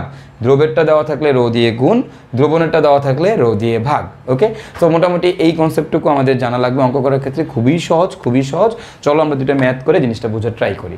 দেখো আমার এখানে দেওয়া আছে খুবই সহজ একটা ম্যাথ, 0.01 মোলার সোডিয়াম হাইড্রোক্সাইডের পিপিএম কত। এর থেকে সহজ কোনো কিছু আর কীভাবে হয়, 0.01 মোলার সোডিয়াম হাইড্রোক্সাইডের পিপিএম কত।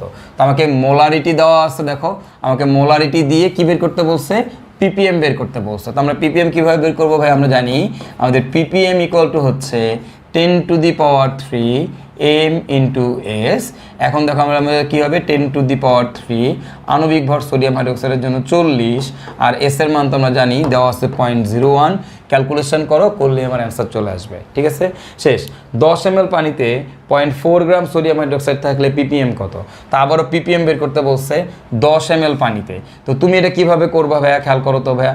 আমি এই ভরটাকে দেখো 0.4 গ্রাম সোডিয়াম হাইড্রোক্সাইড আছে, তো আমরা জানি আমাদের ভরকে কিসে নেওয়া লাগবে, দেখো ভরকে হচ্ছে মিলিগ্রামে কনভার্ট করো, আর এই যে লিটার ml আছে এটাকে লিটারে কনভার্ট করো, কারণ আমরা কি জানি পিপিএম ইকুয়াল টু কি, মিলিগ্রাম পার লিটার, রাইট। তো তুমি জাস্ট এই মিলিগ্রাম পার লিটার কনভার্ট করে ফেললেই তোমার কিন্তু অঙ্ক হয়ে যাচ্ছে। ঠিক আছে, 10 ml পানিতে 0.4 গ্রাম সোডিয়াম হাইড্রোক্সাইড থাকলে পিপিএম কত, এটাকে লিটারে কনভার্ট করো, এটাকে মিলিগ্রামে কনভার্ট করো, দ্যাটস ইট, অঙ্ক শেষ। ঠিক আছে, তাহলে এটাকে মিলিগ্রামে কনভার্ট করলে কত হবে, 0.4 ইন্টু 1000 দিয়ে গুণ করে দাও, তার মানে কি এত মিলিগ্রাম, এটা মিলিগ্রামে চলে আসলো। আর নিচে চলে যাবে কি আমাদের বলো তো, এই যে 10 ml আছে এটাকে লিটারে কনভার্ট করো, তাহলে এটাকে লিটারে কনভার্ট করতে গেলে কি করতে হবে বলো তো, ml-কে লিটারে কনভার্ট করতে গেলে 1000 দিয়ে ভাগ, বাকি 10⁻³ দিয়ে গুণ। সো আমি জাস্ট এখানে লিখে দিব 10 ইন্টু 10⁻³, দ্যাটস ইট। বসায় দাও, ক্যালকুলেশন করলেই হয়ে গেছে। এটা একটা প্রসেস, এভাবে আমাদের করা যাবে। আরেকটা প্রসেস আছে, সেটা কিভাবে খেয়াল করো তো ভাইয়া। সো আমাদের এখানে যে 10 ml পানিতে আসলে দ্রবণ বলা থাকে, এখানে একটু টাইপিং এরর আছে। 10 ml দ্রবণে 0.4 গ্রাম সোডিয়াম হাইড্রোক্সাইড থাকলে পিপিএম কত। তো এইটাকে আমরা এইভাবেও করতে পারি। দেখো তো এখান থেকে আমি কি এস বের করে ফেলতে পারি না, এস ইকুয়াল টু কি ডাব্লিউ ইন্টু 1000 ডিভাইড বাই কি এম ইন্টু ভি। তো এখানে আমি বসায় দাও যে আমি আরেকটা পদ্ধতি দেখাচ্ছি তোমাদেরকে, এটা তো একটা প্রসেস তোমাদেরকে দেখাই দিলাম যে ভরকে মিলিগ্রামে কনভার্ট করো, আয়তনকে লিটারে কনভার্ট করো, একটাকে আরেকটা দিয়ে ভাগ করো, পিপিএম চলে আসবে, দ্যাটস ইট। তো বা এটাকে আমি আরেকভাবেও করতে পারি, সেটা হচ্ছে আমি ডিরেক্টলি আগে ঘনমাত্রা বের করি। ভর হচ্ছে 0.4 ইন্টু 1000, আণবিক ভর কত 40, আর আয়তন কত 10, বসায় দাও, ক্যালকুলেশন করলে এখান থেকে তুমি ঘনমাত্রা পেয়ে গেলে এত মোলার, শেষ। আমি যদি ঘনমাত্রা জানি তাহলে এবার আমি পিপিএম বের করতে পারবো। কীভাবে, পিপিএম ইকুয়াল টু হবে 10⁻³ m ইন্টু এস। তাহলে 10⁻³ m এর মান 40 আর এস এর মান হচ্ছে 100, শেষ, পিপিএম চলে আসছে। যেভাবেই করো না কেন দুই ক্ষেত্রে দেখবে অ্যান্সার সেম। তো তোমার ক্ষেত্রে যেইটা ইজি লাগে, যেইভাবে তোমার ইজি লাগে বা তুমি যেভাবে মনে রাখতে পারো তুমি সেইভাবেই করো, কোনো সমস্যা নেই, কোনো আপত্তি নেই, জাস্ট অঙ্ক করতে পারলেই হয়েছে। কনসেপ্ট যদি জানো তাহলে তুমি যেভাবেই হোক না কেন তুমি অঙ্ক করেই ফেলতে পারবা। তো আমরা আমাদের এর পরের ম্যাটটা দিকে যদি লক্ষ্য করি, দেখো কি বলছে, 2.5% সোডিয়াম হাইড্রোক্সাইডের পিপিএম কত। আচ্ছা, তো 2.5% সোডিয়াম হাইড্রোক্সাইডের পিপিএম কত, এটা আমাকে বের করতে করতে বলছে। আমি কীভাবে বের করতে পারি ভাই বলো তো? 2.5% সোডিয়াম হাইড্রোক্সাইডের পিপিএম যদি বের করতে বলে, তো আবারও দেখো পার্সেন্টেজ থেকে আমি কিন্তু খুব সহজেই কী করতে পারি বলো তো? পার্সেন্টেজ থেকে খুব সহজেই আমি এখান থেকে কিন্তু পিপিএমে চলে যেতে পারি। কীভাবে? পার্সেন্ট দেওয়া আছে, ঘনমাত্রা বের করা। ঘনমাত্রা বের করার ফর্মুলাটা কি এর জন্য? 10x/m। তাহলে কী হবে? 10 × 2.5 বাই আণবিক ভর 40, তার মানে আমি এটা ঘনমাত্রা পেয়ে গেলাম এত মোলার। তারপর আমি পিপিএমে চলে যাব। পিপিএম ইকুয়াল টু কি? 10⁻³ m × s। তাহলে 10⁻³ m এর মান 40, s এর মান ওই বাক্স বসায় দাও, শেষ, অঙ্ক শেষ। দেখলা কত সিম্পল, বাট এই অঙ্কগুলোই পরীক্ষায় আসে, এগুলো বুয়েটে পর্যন্ত আসে এই টাইপের ম্যাথ। হ্যাঁ, তো খুবই সহজ। এরকম পার্সেন্টেজ থেকে আমরা তোমার পিপিএমে চলে যেতে পারবো। এখন এইখান থেকে খেয়াল করো, এটাকে চাইলে আমি অন্যভাবেও করতে পারতাম। দেখো 2.5% বলো তো, এখানে কোনো কিছু দেওয়া নাই, তার মানে কি দেওয়া? W/V। তা আমি কি এটাকে এভাবে লিখতে পারি না? 100 ml দ্রব মানে সোডিয়াম হাইড্রোক্সাইড আছে কত গ্রাম বলো তো? 2.5 গ্রাম। তা এখন আমাকে তাহলে কি করতে হবে? আরেকভাবেও করা যায় বা গ্রামকে মিলিগ্রামে কনভার্ট করো, আয়তনকে লিটারে কনভার্ট করো, একটাকে আরেকটা দিয়ে ভাগ করো, পিপিএম চলে আসবে, শেষ, রাইট? এভাবে কিন্তু আমরা করতে পারি। ওকে ফাইন, চলো আমরা তাহলে এবার আমাদের আরেকটা ম্যাথ করি। এখানে বলছে 2.5% W/W সোডিয়াম হাইড্রোক্সাইডের পিপিএম কত, যেখানে সোডিয়াম হাইড্রোক্সাইড দ্রবণের ঘনত্ব দেওয়া আছে 1.2 গ্রাম/ml।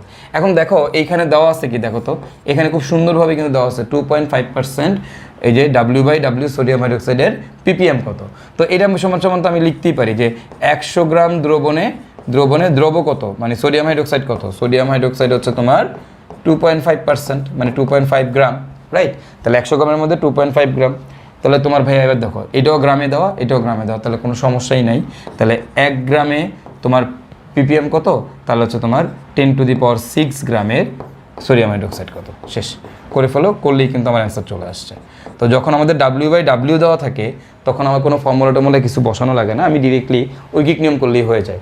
100 গ্রাম দ্রবণে সোডিয়াম হাইড্রোক্সাইড 2.5 গ্রাম, তাহলে 1 গ্রামে সোডিয়াম হাইড্রোক্সাইড কত? 10⁶ গ্রামে সোডিয়াম হাইড্রোক্সাইড কত। ক্যালকুলেশন করলেই তুমি পিপিএম বের করে ফেলতে পারবা।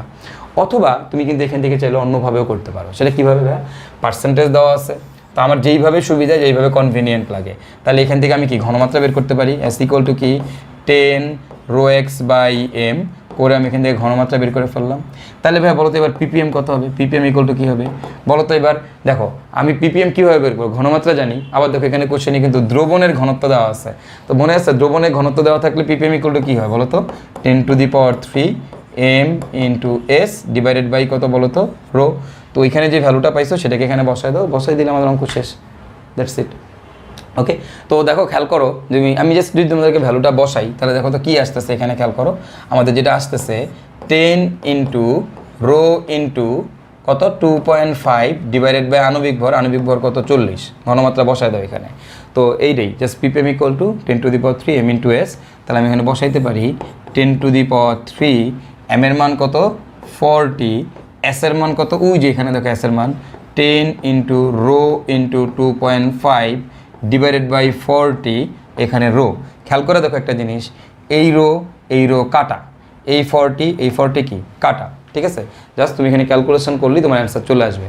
তো এখানে যেটা বুঝাইতে চাচ্ছি, আমি কিন্তু রো এর মান এই জায়গায় বসাই নাই, বসাই নেই, তার মানে কিন্তু এই রো কিন্তু কী হচ্ছে দেখো তো কাটাকাটি চলে যাচ্ছে না। তার মানে এই অঙ্কে নট ম্যান্ডেটরি যে তোমার সবসময় দ্রবণের ঘনত্বটা দেওয়া থাকবে। তো যদি দ্রবণের ঘনত্ব দেওয়া না থাকে তাহলেও তুমি ওই ঠিক আগের ফর্মেটে ওইভাবে তুমি অঙ্ক করতে পারবা, ঘনমাত্রা বের করে তারপরে হচ্ছে তুমি পিপিএমের সূত্রের মধ্যে বসাই দিয়ে অঙ্ক তুমি করে ফেলতে পারবা, বুঝা গেছে? বাট আই উইল সাজেস্ট যে যদি এরকম W/W দেওয়া থাকে তাহলে আর তোমার আসলে এত কিছু করার দরকার নেই, সিম্পল ঐকিক নিয়মেই তুমি তখন করে ফেলো। তো আমরা তো কীভাবে মোলারিটি থেকে পিপিএমে যেতে হয় সেটা দেখলাম, তারপর আমরা কীভাবে পার্সেন্টেজ থেকে পিপিএমে যেতে হয় সেটাও দেখলাম। এখন আমরা যেটা দেখবো সেটা হচ্ছে আমাদের নর্মালিটি থেকে পিপিএমে যেতে বসছে, তো এটা আমরা কীভাবে করবো? আর খুবই সহজ ভাই, নর্মালিটি দেওয়া আছে পিপিএমে বের করো, তো কোনো প্যারাই তো নাই। আমার নর্মালিটি থেকে আমি মোলারিটি বের করে নিই, n = আমরা জানি ES। তাহলে আমার দেখো তো এখানে n এর ভ্যালু কত 0.2, সালফিউরিক অ্যাসিডের জন্য তুল্য সংখ্যা 2, S, তাহলে S এর মান কত আসবে 0.1, আমি ঘনমাত্রা জানি এত মোলার। তাহলে পিপিএম কত হবে ভাই বলো তো? পিপিএম হবে 10⁻³ m × s, তাহলে 10⁻³ m এর মান 98 আর s এর মান এখানে জাস্ট বসায় দাও 0.1, শেষ। ক্যালকুলেশন করো, অঙ্ক শেষ। ওকে, তো এই অঙ্কগুলো খুবই সহজ, খুবই সহজ, বাট একটু কনসেপচুয়াল। জাস্ট যদি তুমি ইউনিটের কনভার্সনগুলো জানো তাহলে খুব সহজেই করে ফেলতে পারবা। এবং এই সহজ ম্যাথগুলো তোমাদের কাছে মনে হইতে পারে সহজ, বাট সত্যি কথা বলতে যদি তোমার কনসেপ্ট ক্লিয়ার না থাকে তাহলে এই অঙ্কগুলো আসলে বেশ জটিল অঙ্ক, এবং এগুলো কিন্তু আমাদের ভর্তি পরীক্ষাতে এই জন্যই প্রচুর আসে। তো আমরা এর পরেরটা যদি দেখি, আমাদের 36 নাম্বার ম্যাথ বলছে 0.2 মোলার লেড নাইট্রেটের ppm কত, দ্রবণের ঘনত্ব 1.2 গ্রাম পার ml, আর আণবিক ভর দেওয়া আছে 331.2। তো খেয়াল করো এখানে আমার মোলালিটি দেওয়া আছে, ppm বের করতে বলছো। তো আমি কীভাবে মোলালিটি থেকে ppm যেতে পারি? ভাই আমি মোলালিটিকে আগে মোলারিটিতে কনভার্ট করি না, তো আমি কীভাবে কনভার্ট করলাম? ফর্মুলাটা কি? SM = S divided by rho minus ms into 10⁻³ right. So তুমি এখানে দেখো, এবার খেয়াল করো, এবার মোলালিটি দেওয়া আছে মানে SM এর মান দেওয়া আছে, আমার এখান থেকে S এর ভ্যালু বের করতে হবে। তো আমি এখান থেকে ক্যালকুলেশন করে S এর ভ্যালুটা বের করে নিব, সেই S এর ভ্যালুটা পরবর্তীতে ppm এর ফর্মুলাতে বসাই দেবো, বসাই দিলে আমাদের অঙ্ক হয়ে গেছে। ঠিক আছে, তাই গেস তোমরা এখান থেকে যদি এই টাইপের অঙ্ক যদি তোমাদের আসে তোমরা এখন করে ফেলতে পারবা। তো আমরা আমাদের মোটামুটি ppm সংক্রান্ত আলোচনার অনেক কিছু দেখলাম। তো এবার আমরা যেটা দেখবো সেটা হচ্ছে মোল ভগ্নাংশ থেকে কীভাবে মোলালিটিতে যাওয়া যায়। হ্যাঁ, মানে আমি কিন্তু মোলারিটি না, মোলালিটি বলতেছি। ওকে, তো মোল ভগ্নাংশ এবং মোলালিটির মধ্যে মানে কানেকশনটা কি? তো মোল ভগ্নাংশ আর মোলালিটির মধ্যে কানেকশনের আগে তোমাকে বুঝতে হবে মোল ভগ্নাংশ কী জিনিস। আমরা সবাই জানি মোল ভগ্নাংশ কী জিনিস, কারণ অলরেডি অনেকগুলো চ্যাপ্টারে তোমাদেরকে আমি কিন্তু এই মোল ভগ্নাংশ কী জিনিস এটার সম্পর্কে অনেক বিস্তারিত আলোচনা করেছি। তো তারপরও আমি তোমাদেরকে জাস্ট একবার দেখাই দিই, মনে করাই দিই, মোল ভগ্নাংশকে আমরা বড় হাতের x দিয়ে প্রকাশ করি। আর মোল ভগ্নাংশ জিনিসটা কী ভাইয়া? মোল ভগ্নাংশ জিনিসটা হচ্ছে, ধরো আমার একটা পাত্রের মধ্যে A আছে আর আমার একটা পাত্রের মধ্যে B আছে। তো বলে দিলাম A আছে Na মোল, B আছে Nb মোল। তাহলে ভাইয়া এর মোল ভগ্নাংশ কত হবে? x অফ A এর মোল ভগ্নাংশ হবে এর মোল ডিভাইডেড বাই মোট মোল Na প্লাস Nb। ভাইয়া B এর মোল ভগ্নাংশ কত হবে? B এর মোল ভগ্নাংশ হবে Nb divided by Na plus Nb। Okay, তার মানে দেখো এর মোল ভগ্নাংশ হচ্ছে Na divided by Na plus Nb, B এর মোল ভগ্নাংশ কত? Nb divided by Na plus Nb। ঠিক আছে, জাস্ট নিজের মোল ডিভাইডেড বাই মোট মোল। এখন আমি যদি এদেরকে যোগ করে দেই, XA প্লাস XB করে দিই, তোমরা সবাই জানো এই দুটোকে যোগ করে দিলে কি হবে? তুমি যোগ করো ভগ্নাংশের যোগ বিয়োগ করো Na প্লাস Nb, তারপরে যোগ Nb divided by Na plus Nb। তুমি যদি ভগ্নাংশের যোগ বিয়োগ করে দাও এখান থেকে, তাহলে দেখবে এটার ভ্যালু আসবে তোমার 1। সো তার মানে আমি বলতে পারি আমাদের মোল ভগ্নাংশের যোগফল কত? 1। সিম্পল। তো তার মানে আমি যদি একটার মোল ভগ্নাংশ বের করতে পারি তাহলে আরেকটা বিয়োগ করে দিলে, এক থেকে বিয়োগ করে দিলে কিন্তু আমি আরেকটার মোল ভগ্নাংশ পেয়ে যাচ্ছি। ঠিক আছে, তো এখন এই মোল ভগ্নাংশের কনসেপ্ট থেকে আমরা কিভাবে মোলালিটিতে যেতে পারি, আর মোলালিটিতে গেলে আমরা কিভাবে মোলারিটিতে যেতে পারি সেটাও আমরা এখন দেখে ফেলতে পারবো। দেখো এখানে কি বলছে? 19.8 গ্রাম সালফুরিক অ্যাসিডকে 300 ml পানিতে দ্রবীভূত করা হলো। আচ্ছা ফাইন, পানি ও সালফুরিক অ্যাসিডের মোল ভগ্নাংশ নির্ণয় করো। এখন এখানে পানির ঘনত্ব দেওয়া 0.988 গ্রাম পার সিসি বা গ্রাম পার ml, ও সালফুরিক অ্যাসিডের ঘনত্ব দেওয়া 1.98 গ্রাম পার সিসি বা গ্রাম পার ml। আচ্ছা ফাইন, তো আমার পানির ঘনত্ব দেওয়া আছে, সালফুরিক অ্যাসিডের ঘনত্ব দেওয়া আছে। এখন ফার্স্টেই দেখো আমার এখানে সালফুরিক অ্যাসিডের ভর দেওয়া আছে। আচ্ছা, তারপরে কি বলছে? 300 ml পানিতে দ্রবীভূত করা হইলো, তার মানে পানির আয়তন দেওয়া আছে। তো তার মানে একটা পাত্রের মধ্যে আমার কে আছে বলো তো? আমার পাত্রটার মধ্যে পানি আছে আর আমার পাত্রটার মধ্যে সালফুরিক অ্যাসিড আছে, H2SO4 আছে। এন্ড H2SO4 কতটুকু আছে? 19.8 গ্রাম। আর পানি কতটুকু আছে? 300 ml দেওয়া আছে, পানি আছে 300 ml। এখন তুমি আমাকে বলো তো ভাইয়া, আমার মোল ভগ্নাংশ বের করতে গেলে কি ভর দরকার নাকি মোল দরকার? আমার কি ভাই মোল দরকার? তাহলে আমার কি এই যে সালফুরিক অ্যাসিড যে দেওয়া আছে এটার ভর, আমার এটার মোল বের করতে হবে। তাহলে এটার মোল কত হবে বলো তো? N অফ সালফুরিক অ্যাসিডের মোল কত হবে? এর ভর ডিভাইডেড বাই কত? 19.8, এটা হচ্ছে ভর ডিভাইডেড বাই কত? আণবিক ভর। এর আণবিক ভর কত? 98। ক্যালকুলেশন করলে আমরা সালফুরিক অ্যাসিডের মোল সংখ্যা পেয়ে যাচ্ছি, রাইট? তাহলে কি আমি সালফুরিক অ্যাসিডের মোল সংখ্যা জানি। এখন আমার পানির আয়তন দেওয়া আছে, কিন্তু আমার দরকার পানির মোল। তো মোল বের করতে গেলে এই আয়তন তো আমার কোনো কাজ নাই। এখন দেখো এখানে আবার একটা জিনিস, পানির ঘনত্ব দেওয়া। তো আমি দেখো তো ভাই, যদি ঘনত্ব দেওয়া থাকে আমরা কি জানি? ঘনত্ব রো ইকুয়াল টু কি? ভর বাই আয়তন, রাইট? তাহলে বলো তো ভাই ভর ইকুয়াল টু কি হবে? রো ইন্টু আয়তন, তাই না? তার মানে আমার যে আয়তন আছে 300 ml, এই 300 ml কে আমি যদি রো দিয়ে গুণ করে দেই, পানির ঘনত্ব 0.988 দিয়ে গুণ করে দাও, তাহলে কি এটা তুমি ভর পেয়ে গেলা।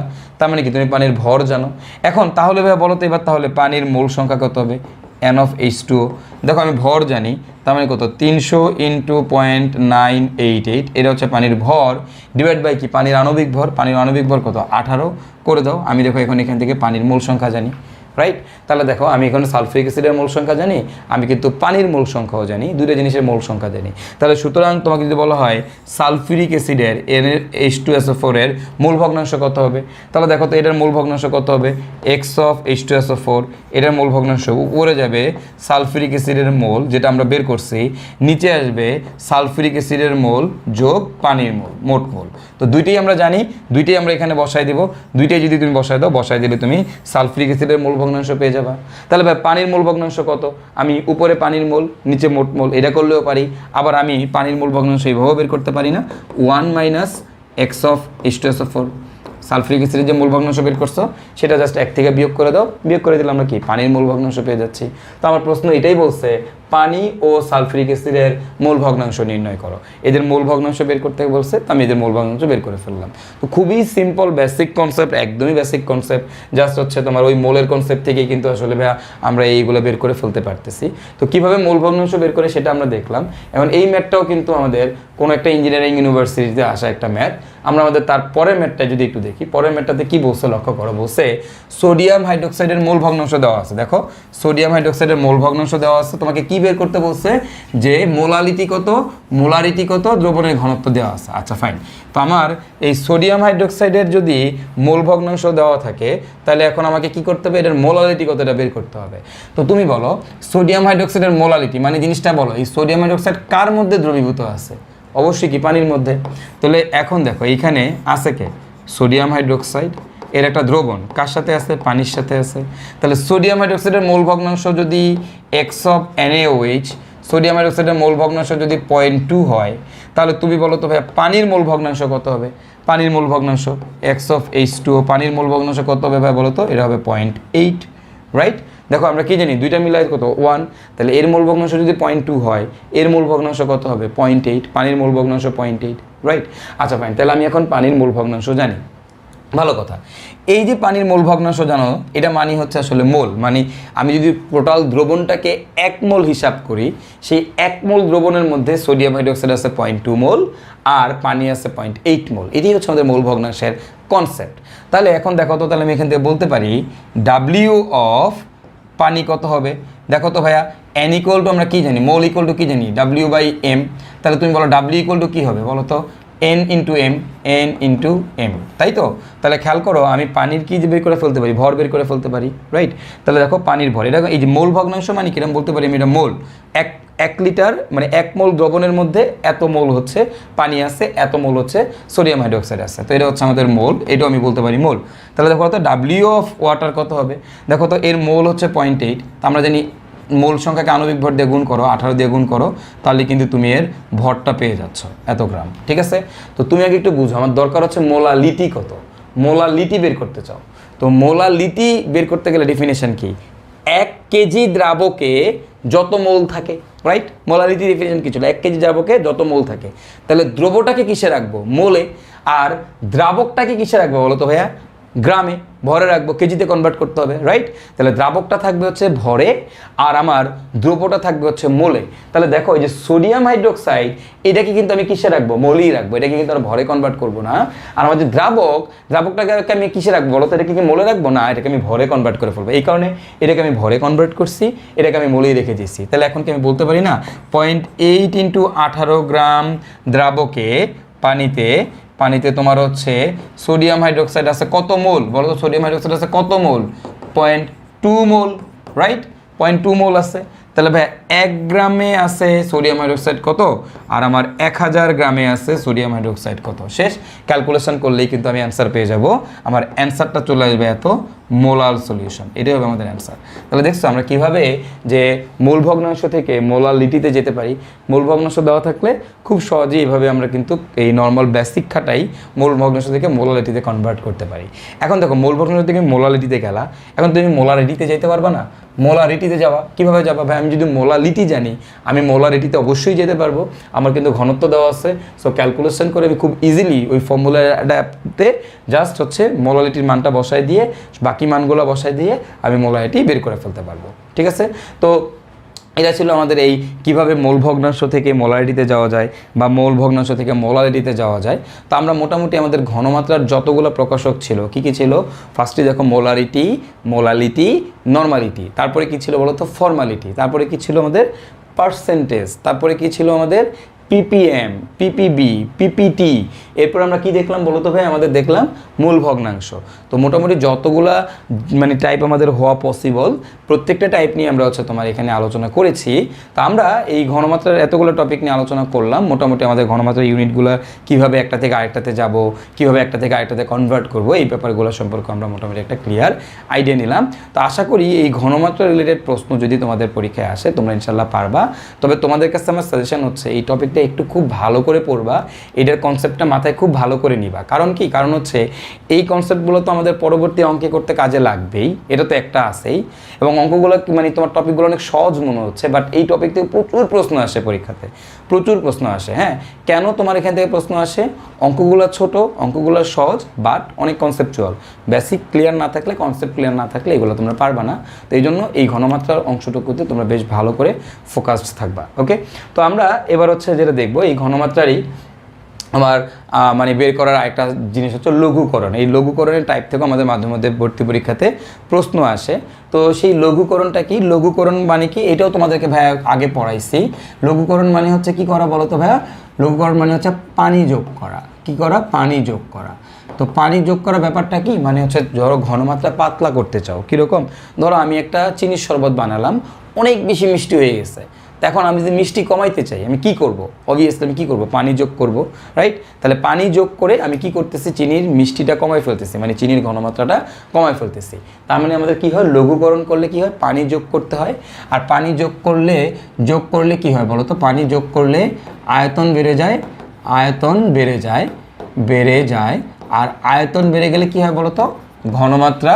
ঘনমাত্রা কমে যায়। ওকে, তার মানে লঘুকরণের ম্যাথে আমাদের কি হবে? আমাদের হচ্ছে ভাই ঘনমাত্রা কমে যাবে। তো আমাদের এই যে লঘুকরণের জন্য একটা বিখ্যাত ফর্মুলা আছে। ফর্মুলাটা হচ্ছে S1V1 = S2V2। এই ফর্মুলাটা হচ্ছে আমরা ইউজ করি। এখানে আমাদের কোনো বিক্রিয়া হয় না, একটাই যৌগ থাকে। ধরো আমার এই পাত্রের মধ্যে একটাই যৌগ আছে, মনে করো এখানে আমাদের সোডিয়াম কার্বনেট আছে, কথার কথা। এখন এই সোডিয়াম কার্বনেটই থাকবে। আমরা মনে করো এখানে আগে এটার ঘনমাত্রা ছিল মনে করো 500 ml, আর এর ঘনমাত্রা ছিল মনে করো 2 মোলার। ওকে, এটার মধ্যে 500 ml ছিল, ঘনমাত্রা হচ্ছে 2 মোলার। এখন আমি এখানে কি করছি? মনে করলাম যে ঘনমাত্রাটা বেশি হয়ে গেছে, আমি এটাকে 1 মোলার বানাতে চাই। তাহলে 1 মোলার যদি এটাকে তুমি বানাতে চাও, তোমাকে এখানে কি করতে হবে? পানি যোগ করতে হবে, পানি ঢালতে হবে, রাইট? তো এটাই হচ্ছে আমাদের লঘুকরণের ম্যাথ। দেখো এখানে কিন্তু কোনো বিক্রিয়া টিক্রিয়া কিছু হয় নাই। আমি কিন্তু সোডিয়াম কার্বনেটের মধ্যে কোনো অ্যাসিড কিছু ঢালি নাই, আমি জাস্ট নর্মাল পানি ঢালছি। তো তার জন্য আমাদের এরকম যদি কেস হয়, তাহলে সেই ক্ষেত্রে আমাদের ফর্মুলাটা কি? S1V1 = S2V2। তো আমার প্রথম ম্যাথটা দেখো, 2 মোলার 500 ml কোনো দ্রবণে কত ml পানি যোগ করলে ঘনমাত্রা 1 মোলার হবে? খুবই সিম্পল। তাহলে S1 এর ভ্যালু হচ্ছে 2 মোলার, তাহলে S1V1 = S2V2।